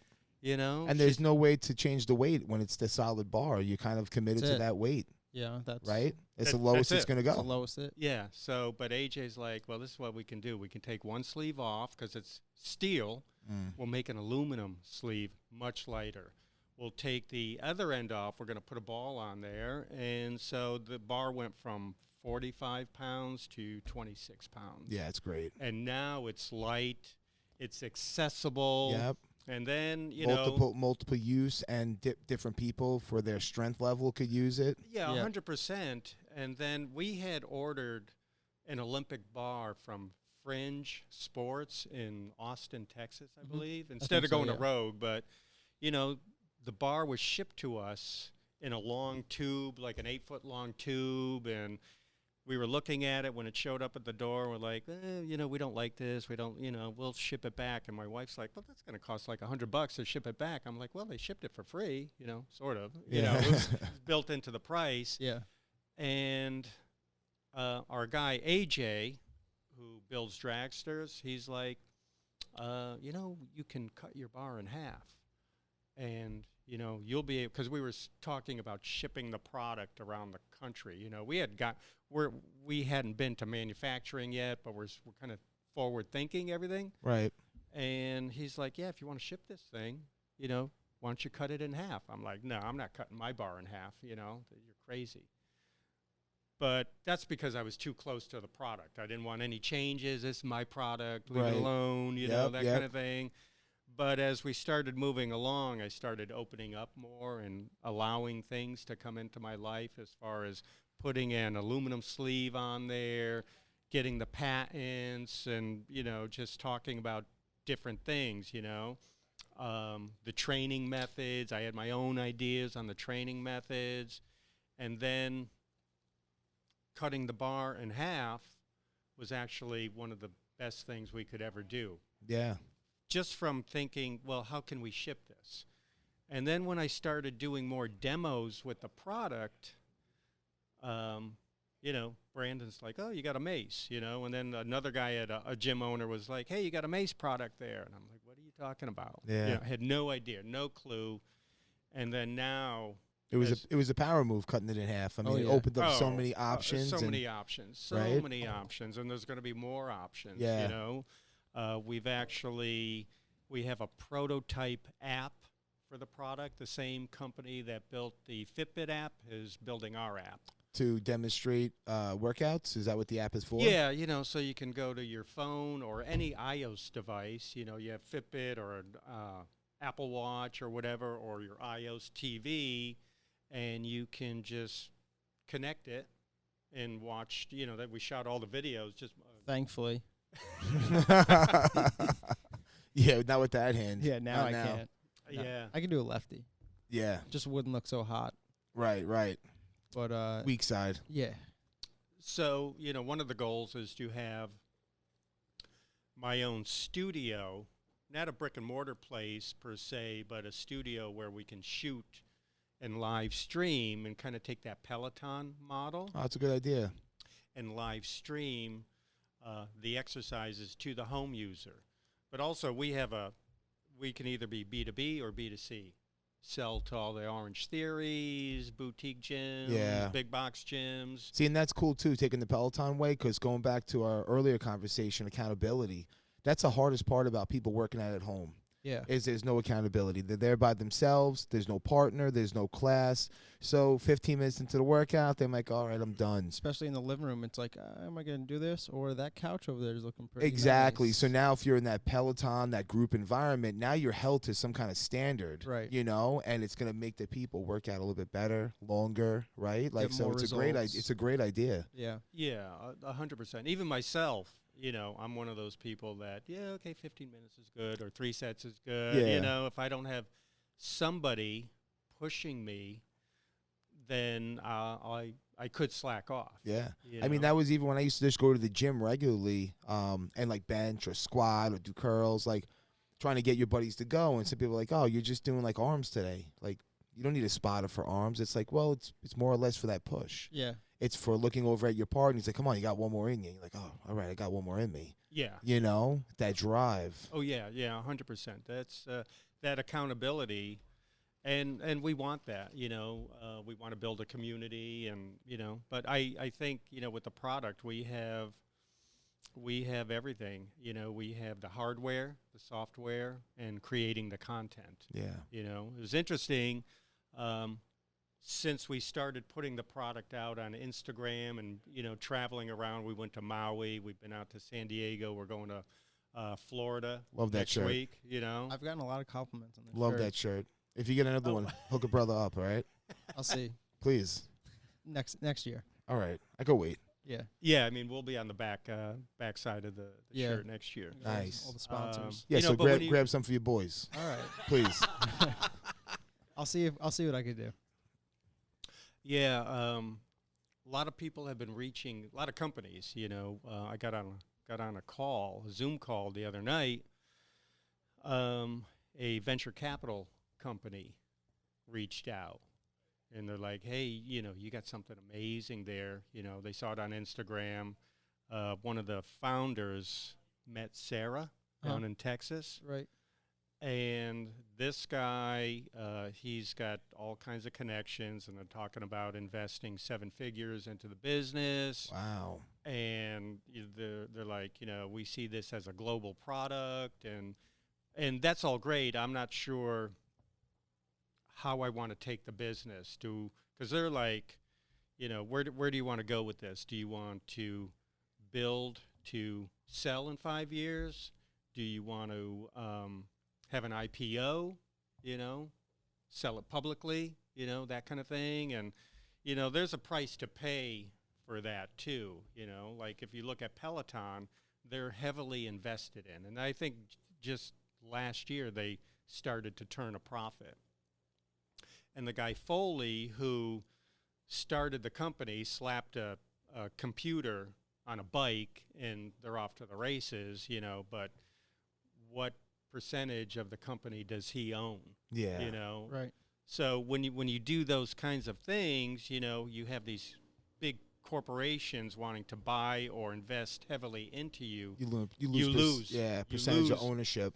Yeah, you lose control. Mm-hmm. And the money sounds great, but am I ready to start doing that? Yeah, it's like your baby. You don't want. I was gonna say, and if they get like that investing interest in it, they might take like your product and put it in a way different direction than you ever intended upon. Exactly. So everybody, we're working with marketing and sales companies now, and they want to know, what's your intent? Are you gonna sell in 5 years? I mean, I look at that. There's a company out there called The Mirror. I don't know if you know The Mirror. Yeah, you ever seen people? It's like a mirror. Yes. You work out in front of it. Yeah, you work out in front of it. Yeah. And the woman who started was a dancer out of New York City, and she got all kinds of investors. And the product was on the market for 2 years, and Lululemon, the clothing company, bought it for $500 million after 2 years.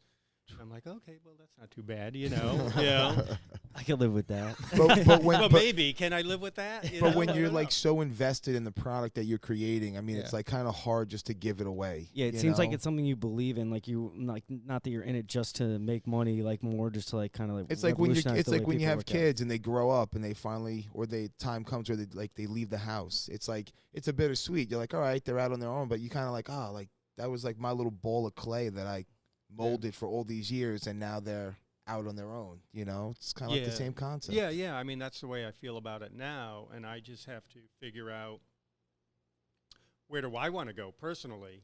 I kind of have an idea. Yeah. And one of the reasons, there's a couple of reasons why I'm building this company, and I'm heavily invested in it, is, to serve, to build that global community, because I see what's going on out there, and my way is one way of health and wellness. There's a lot of different ways out there to achieve that. I want to show people that, you can go we're writing another book, and it's going to be titled From Zero to Hero. You can go from being nothing to achieving whatever you want to achieve. Another reason is I want to have the resources to do more adventures. And those are, I'm going to ski to the North Pole. I'm going to go back to Antarctica and ski to the physical South Pole. That's a 660-mile ski trip, And another reason is I want to dive the 5 oceans. Awesome. So, there's some things there that I want to do. In order to do them, I need some big resources. Right. And so far, I've paid for everything that I've done on my own, from the business to all the adventures.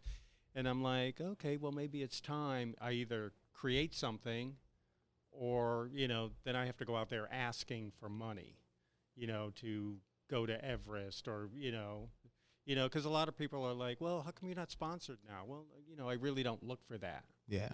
But I would like to be sponsored. You Yeah. know, I mean, it's Just not got- a bad thing. Just gotta ask. If you don't ask, you don't get. Exactly. Yeah. You don't get. And I'm just like, I'm kind of more into myself and not really, you know, but now I'm out there asking, Yeah. you know, but mostly right now about the business, you know, because I wanted to create something that means something to me that I believe is, since I have a physical product and people are telling me, you know, NFL players and whatnot, wow, you got something amazing on your hands here.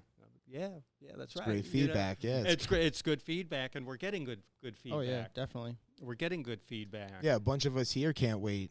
You know, Yeah. myself personally, there's a lot of people. Rick Schaefer, you got wants a it, lot yeah. of guys like even in the fight community that Yeah. are excited for this product. Well, that was a whole nother thing that, I mean, you didn't even really. Had no idea. I'm thinking, until I met Brandon, I'm thinking Orange Theory, how can I get in their door, Planet Fitness, F45, all these boutique places, because, you know, I saw their business model of circuit training, and I'm like, that can be part of the circuit, Yeah. right? You know, and, you know, instead of paying for 10 $4,000 treadmills, or even more, they're super expensive. I could have my product in there, and it's space saving. You know, it's all these things. Exactly. You know, And then now you have the whole fight community that is a possibility. yeah. I never thought. You know, I mean, I've been a fan of, the only fight person that I know is McGregor. Oh, you said you said Dustin before. Yeah, you did call I out said Dustin, yeah, but you I did. didn't know who he was. Yeah. You know, I really didn't. You know, and then I'm like, oh shit, well, look at this guy. You know, Yeah. and actually, this guy over here, he's going to go down and go to Phil Daru's gym, who trains Dustin. Yeah. And a You minute. know, I'm like, oh shit. Get some hot sauce Oh, for that's us, kid. awesome. I'll try. Get some hot sauce. You know, so those doors, you know, are opening. You know, when you put yourself out there, like initially when we met Junior, I think you're going to have him Yeah, on the Junior's gonna be on next Sunday. From Hawaii? Hawaii. Yeah. Hawaii. You know, he reached out to me along with Alex Canellis from Canellis Training, Landmine University. And they're like, hey, you know, we like what you got going on. You know, they just saw it on Instagram. You want to send a bar out to us and we'll kind of play around with it? And I said, no. Yeah, why? So you could steal it? So you could be like, hey, make me 500 of these real quick. You know, and I mean, the product is patented and all that, and I have the protection on it. But I'm like, I'm all about meeting people and demoing and, you know, telling my story about the product so they can understand. I mean, some high-end personal trainers. There's one in New York City who reached out to me, and he's like, you know, hey, send your product into the city. I'll have my guys work on it. And I'm like, no, you know, Yeah. I'm not going to do that. I just won't do that. You know, I'd rather go there, meet you, spend some time with you, and build a relationship. Yeah. And then maybe we'll move forward. Right. You know, that's how I want to do it. I want to build relationships so they get to know me, I get to know them. And I think that's the right way to go. I mean, Yeah. I don't think there's any other way to go. Like, No. you have so much passion behind your product. It's like it's important to even meet these people and say, all right, like, you're the person I want behind this, like demonstrating or, you know. Yeah, 100%, you know. And so I think that's how businesses are built. Yeah. Relations. You know, relationships. I mean, you know, it's one thing to do a Zoom call, you know, that's fine. You know, I don't believe in all this COVID BS too much. Yeah. You know, it's politically You're in the driven. You're in the yeah, right you're place. in the right. Yeah, definitely in the Yeah. right place. Yeah, I mean, I'm not going to wear a mask, and I'm not going to get a vaccine. Yeah, That's we're my all- feeling about yeah, it. we're all you on know? the same page. I'll drink to that. Yeah. Hey, cheers. Cheers, boys. Right on. You know. Yeah, that's exactly how we feel. Yeah.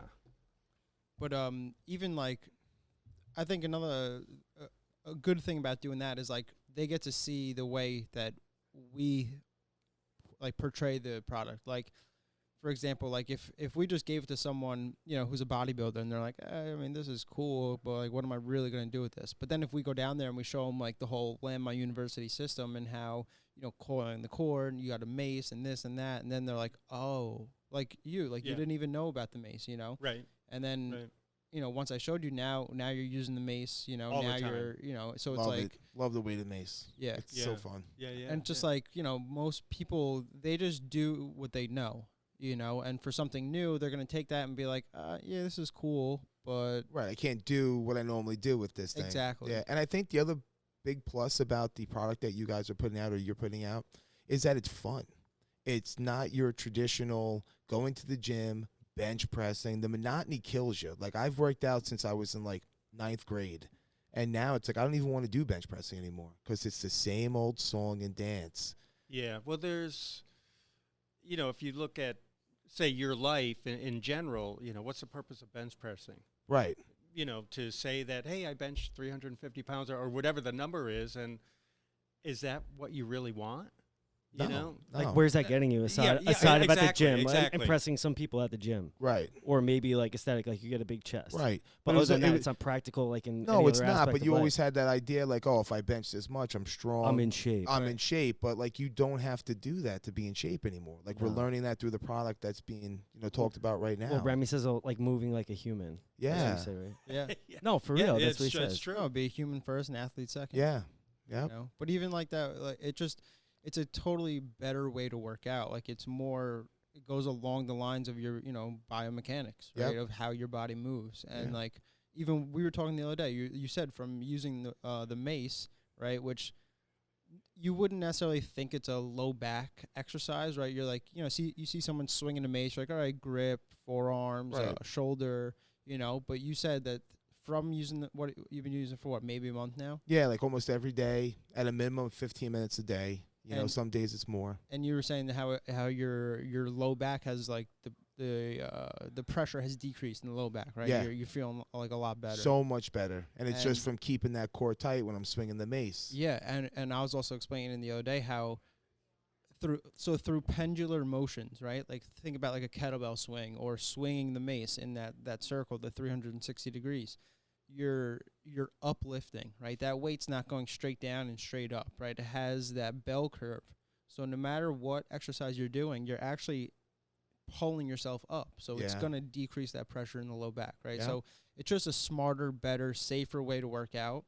And even like the one day at the beach, right? You swung it, maybe 10 times, 15 reps, Yeah. right? And, you did hands over the head and one shoulder was significantly better. Yes. Like, mobility-wise. Yeah, it was great. Yeah. So it's just, like I said, it's all around. It's a way better way to work out. Yeah, when you load up the plates at the gym or you're going like heavy, you're trying to hit like your max weight, like that can't be good on your joints. It can't be good. It's good to work out your ego. That's what it is. Yeah, I guess you're right. Yeah. Do be, facts, bro. if you talk to older people, and I've talked to older people that did the traditional sort of bodybuilding, powerlifting style of working out, and they're in their 60s, 70s, or older, They're feeling it. there's all kinds of problems. Yeah.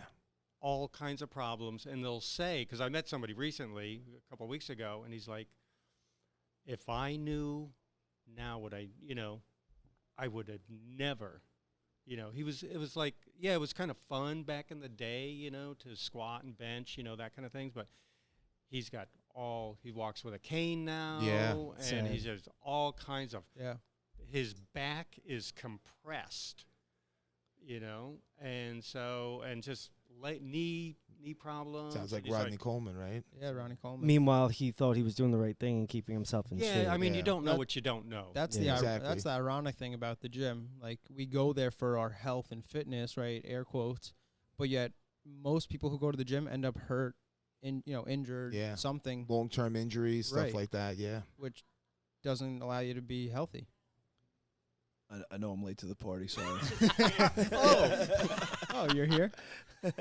Sorry. How was Fire Island? Not better than this.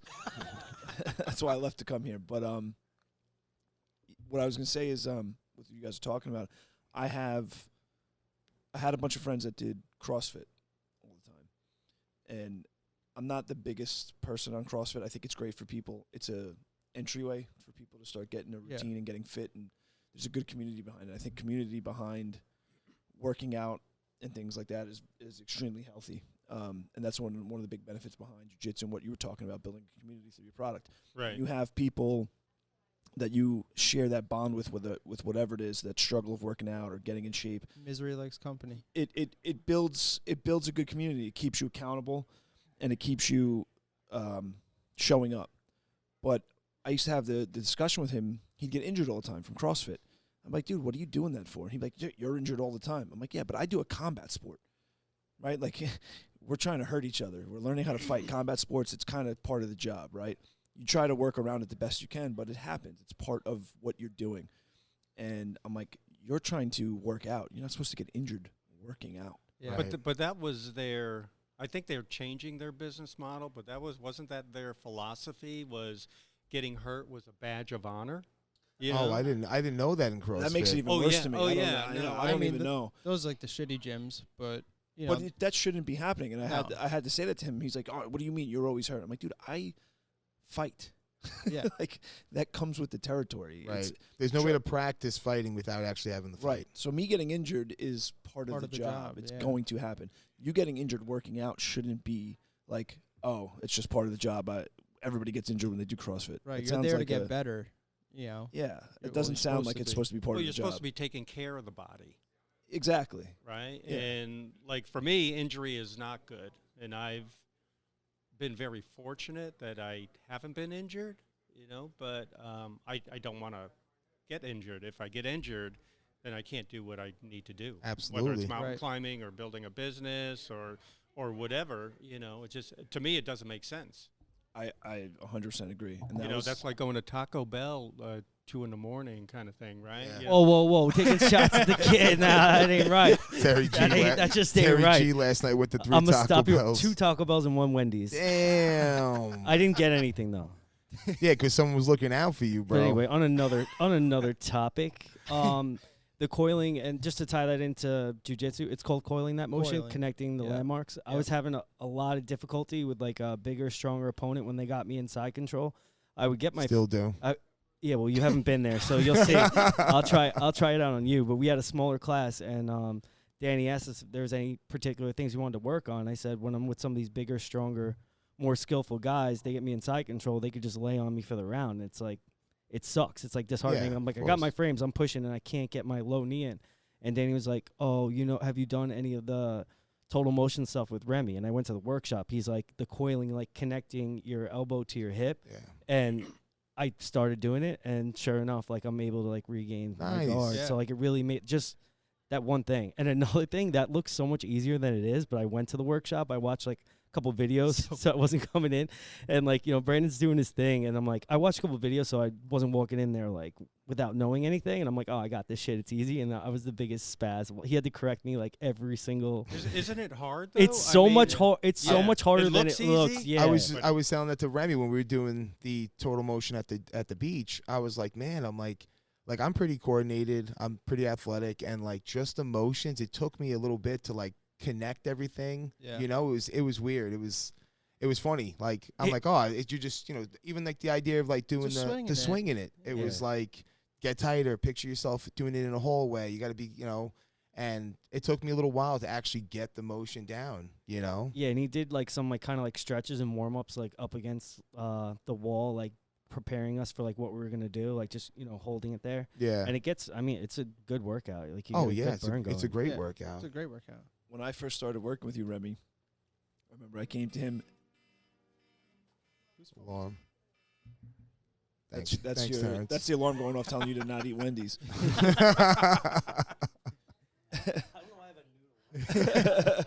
I think because you had something set so you wouldn't sleep past 12. I think it was Remy's tournament. It was. Yeah. When I first started working with you, Rem, I came to you, and we weren't doing. It wasn't even total motion. It was just certain things he had me doing that were sports specific and for like rehabilitation for certain injuries I had. And he's like, you're good. You're pretty much a full-time athlete with what you do. And I was like, oh, nice. Like the guy who knows his shit is like telling me I'm like athletic and I'm up there. And then I couldn't do the simplest things. And I was like, wait a minute, maybe I'm not what you think I am. Like I was having a hard time struggling with like basic posture things. And he's like looking at me like I'm an idiot. And I'm like, in my mind, I'm like, he's looking at me like, why did I tell this kid he's athletic? That's so funny. It's just funny. Like a lot of people you know, like you said, you're athletic. You like we all train every day, most days of the week. Yep. You know, in one way or another, whether it's jits or at the gym or home gym Skateboarding. and Barefoot. but it's just like these simple things. Like people don't know how to move their bodies. Yeah. You know, and that's like one of the things with Total Motion that we're trying to do is bring back like general fitness, right? Yeah. Being able to just do your regular movement patterns, right? Squat, push, pull, hinge, and carry, Yep. right? And then coiling the core, like all these newer things that have coming out, through research and science and the fitness industry. But it's amazing to me how like you can have a high level athlete, right? Like I consider these two high level. I consider us high level athletes, but it's just like, but yet you can't move your body. Yeah. You know, and especially in jiu-jitsu, like that is going to hinder your performance a lot. Yeah. You know, even Danny. I've been working with Danny now for a couple months, and he's one of the highest levels that I've worked with. Yeah. Yeah, when I first met him, I'm like, well, this guy's got it down. He's dialed in. Right. And when you started working with him, he was like, damn, man, I got Yeah. some shit to learn Yeah. here, Right. It's crazy. I It's was so Yeah, I crazy. was shocked. Yep. Do you think that these movements, if we didn't have like the constraints of like modern day society, would be intuitive, and it's just forgotten because you grew up in a world where you're wearing shoes, Yes. you're sitting in chairs, you're hunched over looking at computer screens? Do you think that becomes a learned thing that feels normal, where if we didn't have those constraints, all this stuff would be way more intuitive, or it's something that We kind of like got away from. Well, like did we lose that because we got modernized in society? Like, do you think that like you hear that like the whole caveman thing, like work out like a caveman? I used to hear that, like, what would you have to do if you had to run away from a predator? You have to run with your gait proper. You have to pull yourself up over rocks and Right, cliffs. You throw have to pick things spears. up and carry. Do you think that stuff's intuitive, or it's learned either way? I think that it definitely would be more intuitive if we didn't have the thing. The whole thing with the fitness industry is it's kind of a scam, right? Like we've built gyms because people don't do actual physical labor anymore, Yeah. right? So they're gonna say, "Oh, you sit at an office all day, so just come to the gym and you'll be healthy." But yet, like we've never had to squat, we've never had to deadlift, we've never had to do all these bicep curls and stuff like that. And then now all of a sudden, within the last like maybe 100 years, we just decided to, hey, we're gonna pop up a gym and this is health. Do you think that, say, I don't know, 200 years ago, your average farmer from the Midwest had more of these, like, say, intuitive movements? Do you think? Yes and no. I would say that they have more movements designed for their specific job, right? They were better hingers because they had to weed their gardens, They had to bend over and pick up stuff, But do you think heavy that, hay like, bales. the proper form would have been intuitive to them, or they would have been, just Yeah. because they're humans and they're prone to folly, would have been fucking it up anyway? No, you I just think do I think whatever's their comfortable for you? form- Their form would have been much better because they don't sit down all day. They don't text. They don't drive. Right? They're moving, right, all day, every day. They're moving. Whether it's walking, running, and even like to get back to the Total Motion thing, right? That's not necessarily the gym, because it has your. We're talking about gait, and movement patterns, right? Coiling the core, right, or the step press, right? That it has forward locomotive intentions like built into it, right? So I would say instead of focusing on squat, deadlift, all those things, right? Like functional patterns is great with this, and they say like their three movement patterns are walking, running, and throwing, right? Which is what every human is designed to do, to walk, run, and throw, which is like what we do at Total Motion. Right, we have that forward intent, so there gets the walking and the running, right? Your gait cycle, and the throwing is the steel mace, the Indian club, all that, So to get back to your question, I think that, like I said, I think that they would have better. Their form would be much better because they're like pure. They're not like it's like if you look at a baby, right? Every baby that I've ever Squats watched squats perfectly, yeah. perfect, Yeah. right? They hinge perfect. They crawl perfect, right? They crawl opposite hand, opposite leg, contralateral, right? They do all these things, and it's crazy. I coached at Affinity Sports Performance, and these two twins came in, right? And their mom was watching, and I had them doing crawling, right, like bear crawls up and down the turf. And the one kid just couldn't do it for the life of him. And, I mean, they were, I don't know, maybe 10 years old, whatever it was. And the one kid was zipping up and down the turf like he does this every day. And I'm like talking to them. I was talking to the mom, and she was asking me. She's like, "Yeah, why? Like, you know, whatever. Like, why does he suck and this one's so much better?" And I don't even know how we came across this, but I was talking about like movement patterns and like growing up doing the right thing. And she was like, "Oh, it's funny you said that." She's like, "Whatever the kid's name was." She's like, "Yeah, he didn't even crawl when he was younger. Like he got up and he started walking right away." And I was like, "Yeah, now look, now he can't fucking crawl." Yeah. Like that's you just answered your own question. Like, the kid totally missed a step in, you know, his development, and now he can't do that as. They probably thought that he was advanced, right? Because yeah, he's just like, exactly. he's so good, he You're skipped like, oh this. yeah, he's so good. Look, he went right to walking, but yet like he didn't build those movement patterns and, you know, the whatever mind to muscle connection, if you want to call it, and it was just very interesting. I think a lot of it goes back to we're kind of educated right out of our genius. Right? I mean, from the time we're born, we're told no, we're told how to do things based on Don't play outside. don't play outside, or don't run, don't cross the street, don't, and don't, right? And the same thing with exercising. You know, we've become so soft, I think right around, right after World War II, where now we have the good life kind of thing. Microwaves and, you know, we got away from real food, right? From farms and farming our own food to processed things, you know. The thing with fitness is we still need to move because we haven't designed bodies out of our lives yet. Yeah. You know, we still need our bodies. We may be moving towards that. You know, I don't know. You know, they want to put chips in our head. Scary. It's weird. You know, a lot of that stuff, but I think as far as the gyms and fitness, most of that came from maybe like Jack LaLanne and then Arnold Schwarzenegger that they made it popular. And that was one style, and they saw, oh, a guy with big chest, big arms, you know, and he's on the beach and, you know, that kind of deal. And people were educated on, oh, that must be fitness. Right. When in reality, it's not, you know, because even back then they were taking steroids and they were, you know, training in a certain way, you know, but we weren't really educated to move forward from that. We're still, I think now over the past couple of years, we're moving away from that, and that'll disappear. Yeah, like even in our sport, you get these guys that are like an Arnold Schwarzenegger, some big guy, big pecs, you know, great physique, Hot. but it's not.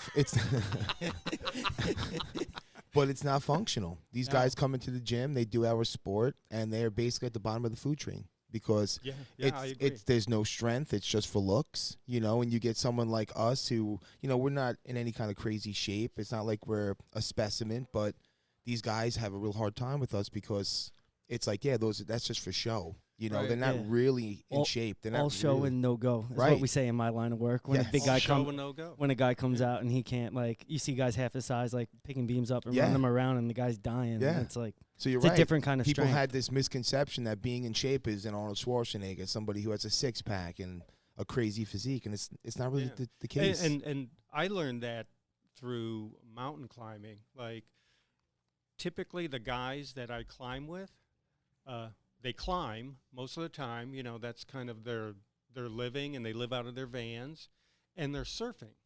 You know, so surfing is like a great way to learn balance and strength and endurance and, you know, overcoming fears and all those things. The same with people who traditionally, like, their job is guiding people on the mountains, you know, and that takes a lot of strength and endurance and balance, you know, all these things that now we're kind of looking for. How do I do that? Right. You know, how can I get in that kind of shape? Yeah.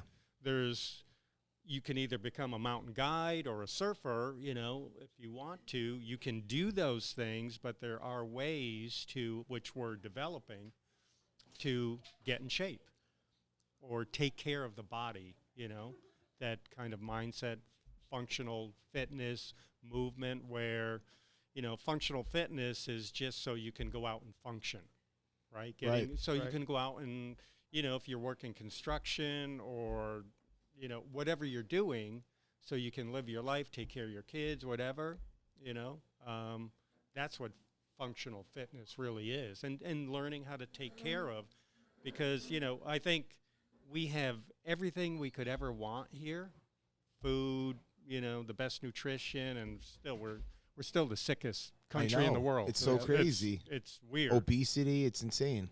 It is. I can attest to what Nick was just talking about. When you see these guys that come into the gym, particularly jiu-jitsu gyms or combat sports gyms, they're the bodybuilder type guys, and you would think that they're aesthetically they look like what you're supposed to be physically. And I was one of them when I first started training jiu-jitsu. I was playing football. I was like 230 pounds, bodybuilder, lifter type of body. And when I started jiu-jitsu, I couldn't do it. And I remember I wanted to box. I started boxing, and my boxing trainer told me to not look at a weight for the next 6 months if I want to box, Yeah. because I was unable to even throw a jab. Because he told me, he's like, you're way too muscle bound. He's like, if this is really what you want to do, don't look at a weight for another 6 months and then come back to me. Yeah. So for 6 I'm months. sure that was hard, right? No, it was very easy, actually. really? Believe it or not. Yeah. Well, because you wanted what that goal that you set out. Yeah. Yeah. And You also, wanted I had gotten, like what you had said earlier, Nick, I had been fatigued from the gym. I was doing that routine, pushing, pulling, bodybuilder, bench pressing, and I was bench pressing over 300 pounds. I thought I was the man, but I got tired of it. It wasn't the same anymore. The gym, for me, was also part of mental health. It was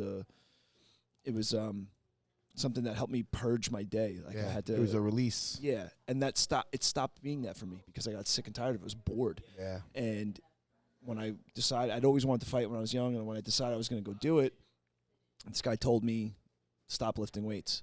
It was the easiest decision I ever made, and I never went back to it. Yeah. I never lifted weights. And the best. Yeah, The the best decision, easily. But I, for the first probably year, couldn't do a lot of things I needed to do specifically for jiu-jitsu, for boxing and kickboxing, because I was too tense and muscle-bound to the point where I couldn't even do this for a jab. I couldn't do it properly. It's crazy. And my boxing coach was like, you're literally way too muscle-bound. You can't even jab. I can't even teach you anything. Interesting. It's crazy. All right, boys, let's wrap this up. Yeah, I just have one more quick question. All right, boys, let's wrap this up. Because we like veered off, and I just want to go back to like the climbing. You said when you were on number 6 and those 3 men or women passed away, and you were like, "Fuck, why am I doing this? Fuck this, I'm not doing Everest." How long in between like that moment and when you hit the summit did you decide, like, because now you said 2023, you're gearing up for Right. Everest. Right. So like how long was it before you're like, all right, I'm doing Everest now. I got to go for number 7. As soon as I got back to New York, when I got back from, it was probably a couple of weeks from flying back from Antarctica, and I'm like, okay, I'm warm, I'm comfortable, I'm getting in that soft mode again kind of deal, and I'm like, Got to challenge myself. I need to go for it again. Wow. And, it is a process, and we were going to go last year. But then And I had sponsorship. And the pandemic hit, and I believe everything for a reason, But we started moving forward rapidly with the bar, Total Motion 360, and that's kind of all consuming, which is a good thing. But I'm looking a couple years out, and I, started working with Brandon, and then I'm like, hey, this is what I want to do. This is my goal for 2023, just looking, forward. Let's start doing some training with my bar and the way he trains people to get me ready. I said, this is the laundry list of things that I need to climb Everest and then pursue the North Pole and skiing to the South Pole. So it took a couple of weeks to kind of, get back into, okay, I'm back to civilization, I got beat up, okay, but time to move on. And is there a recommended of which ones you should hit first, or how did that work out for you? Yeah, baby steps. Baby steps for me was going to Kilimanjaro. That's, although it's high, it's over 19,000 feet high, and you go through 4 different climate changes on the way up, from the tropics all the way to a glacier on the top. I think the easiest one for me was when I went to Australia, and that's a 7,000-foot climb. It's the highest peak on Australia, but while I was there, I'm like, I think I need some more adventure, so I went shark diving with great whites, which was, like, pretty cool. You were in a cage for that? Yeah. What was that like? Adrenaline. It was just amazing. How many questions are you gonna ask, dude?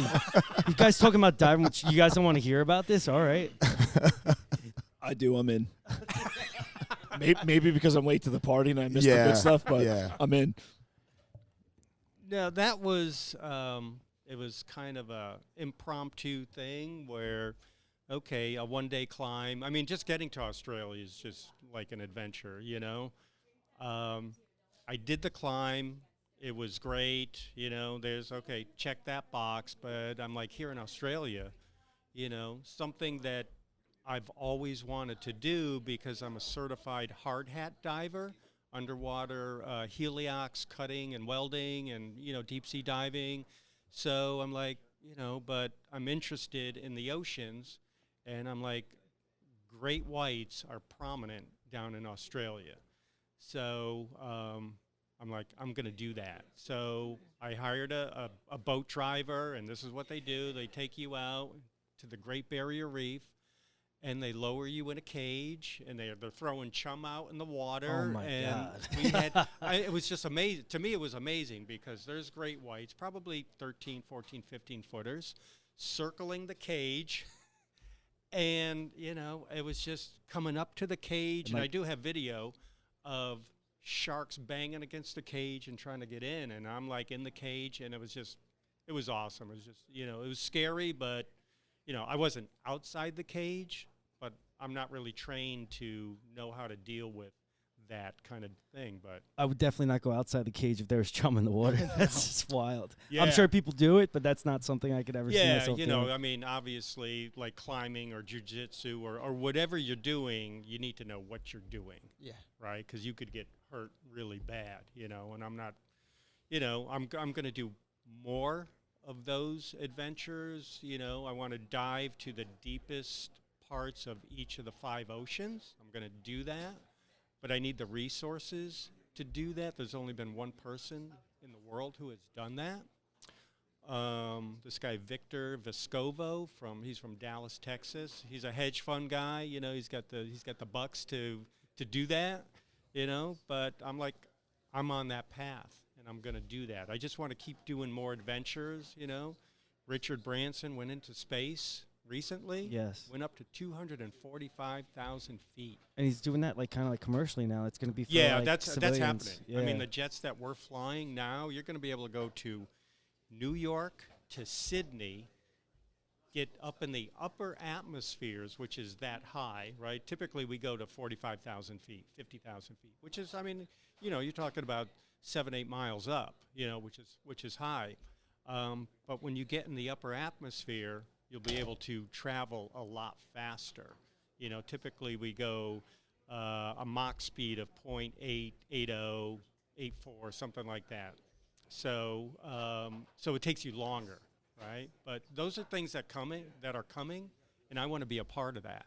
So that's one of the reasons why I'm building this business. First of all, to build a global business, teach people how to really serve the community. Right? Educate people. That's why Brandon's here, right?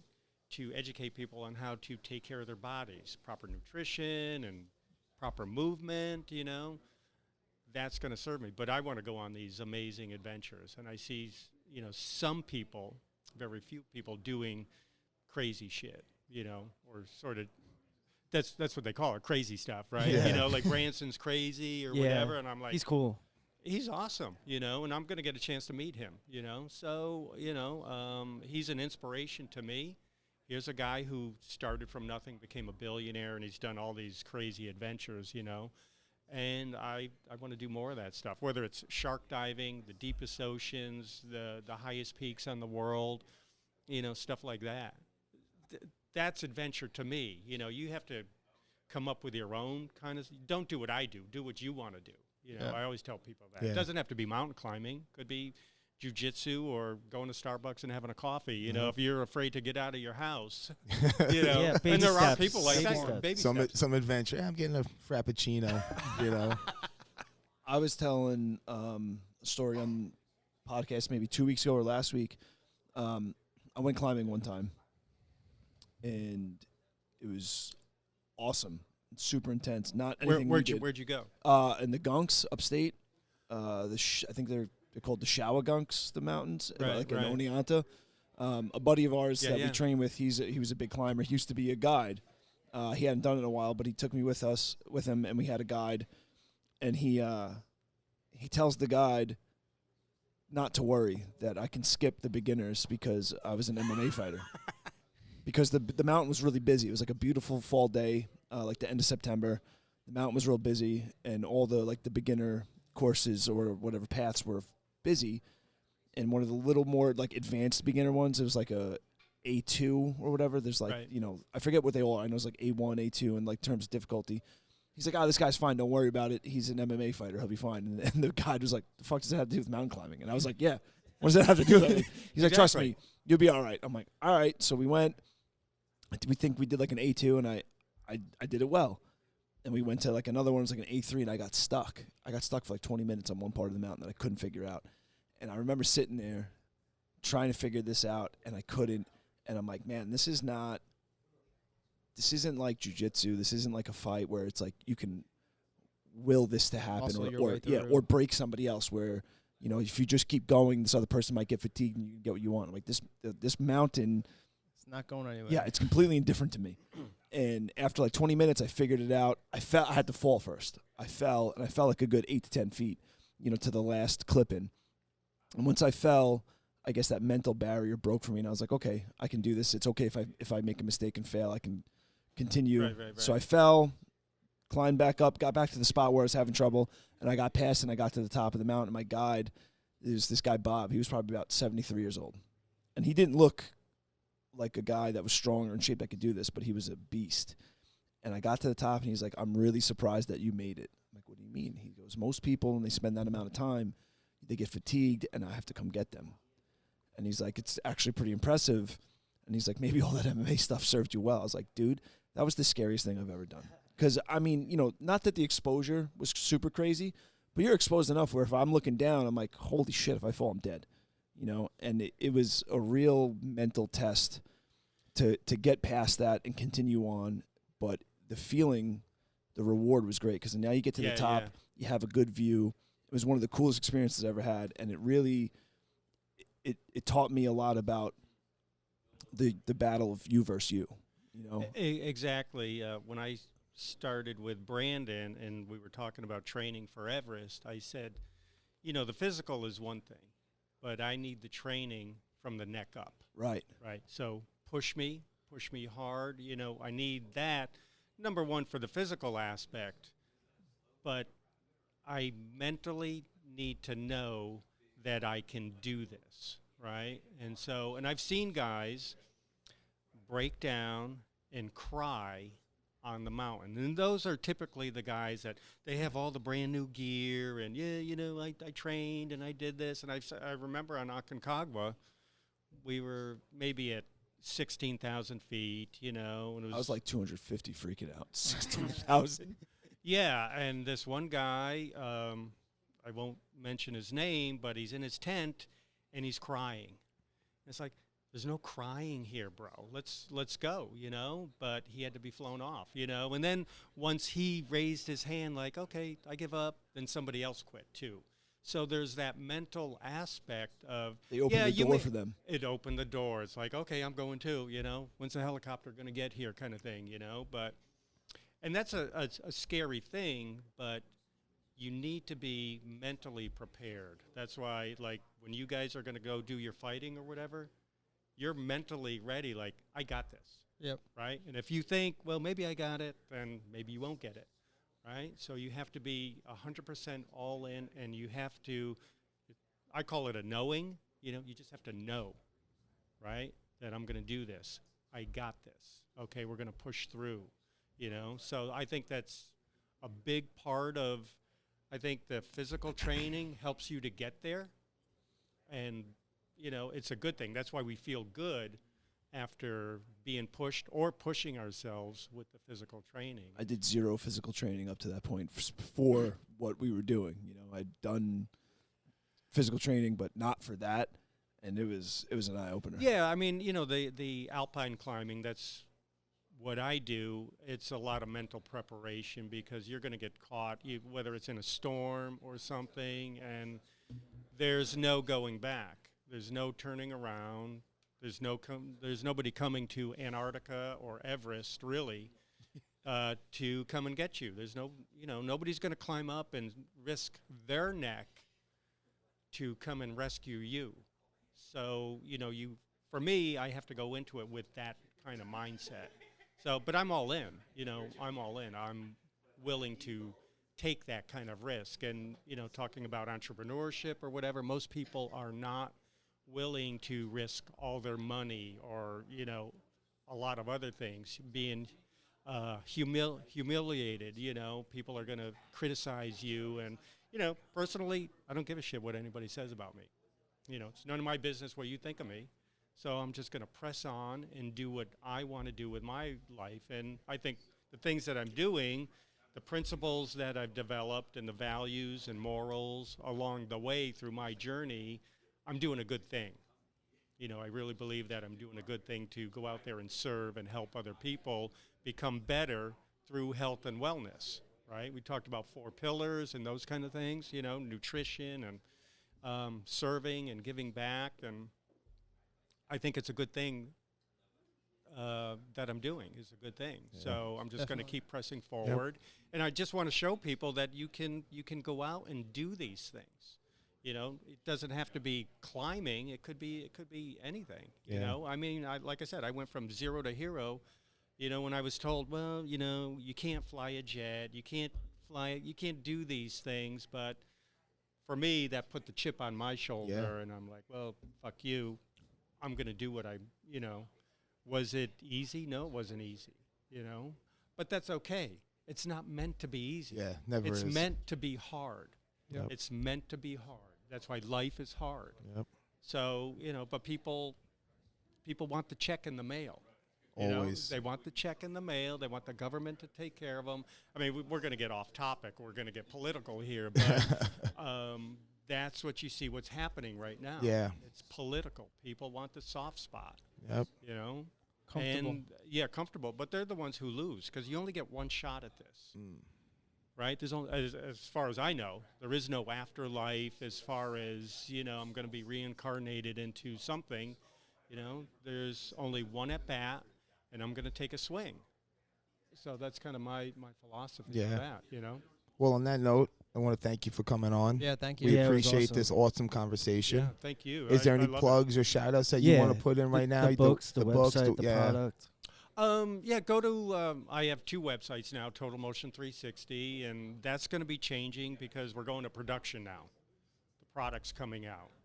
So I don't have within a couple of months here, we'll have product. Great. TotalMotion360.com. We'll be pre-selling, right? Yeah, pre-selling. Okay. Yeah. And if you want to learn more about me, TomFabbri.com. That's where I sell my books on Amazon. Awesome. And, you know, so this has been great. I love this. Thank you. Know? Yeah, thank you. We appreciate you coming on today. Yeah. It was a pleasure talking to you, hearing your story. Yeah, thank you. It's been a pleasure being here. Yep.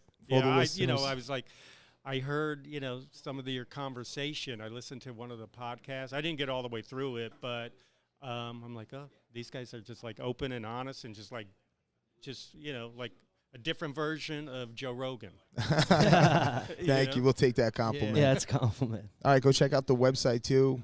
Catch us on Spotify. Check out Tom. It's been a great conversation. Yeah, thanks for listening, guys. Keep an eye out next couple months. Total Motion 360. Absolutely. Yeah, we're coming out. Peace. Peace. Ta-ta.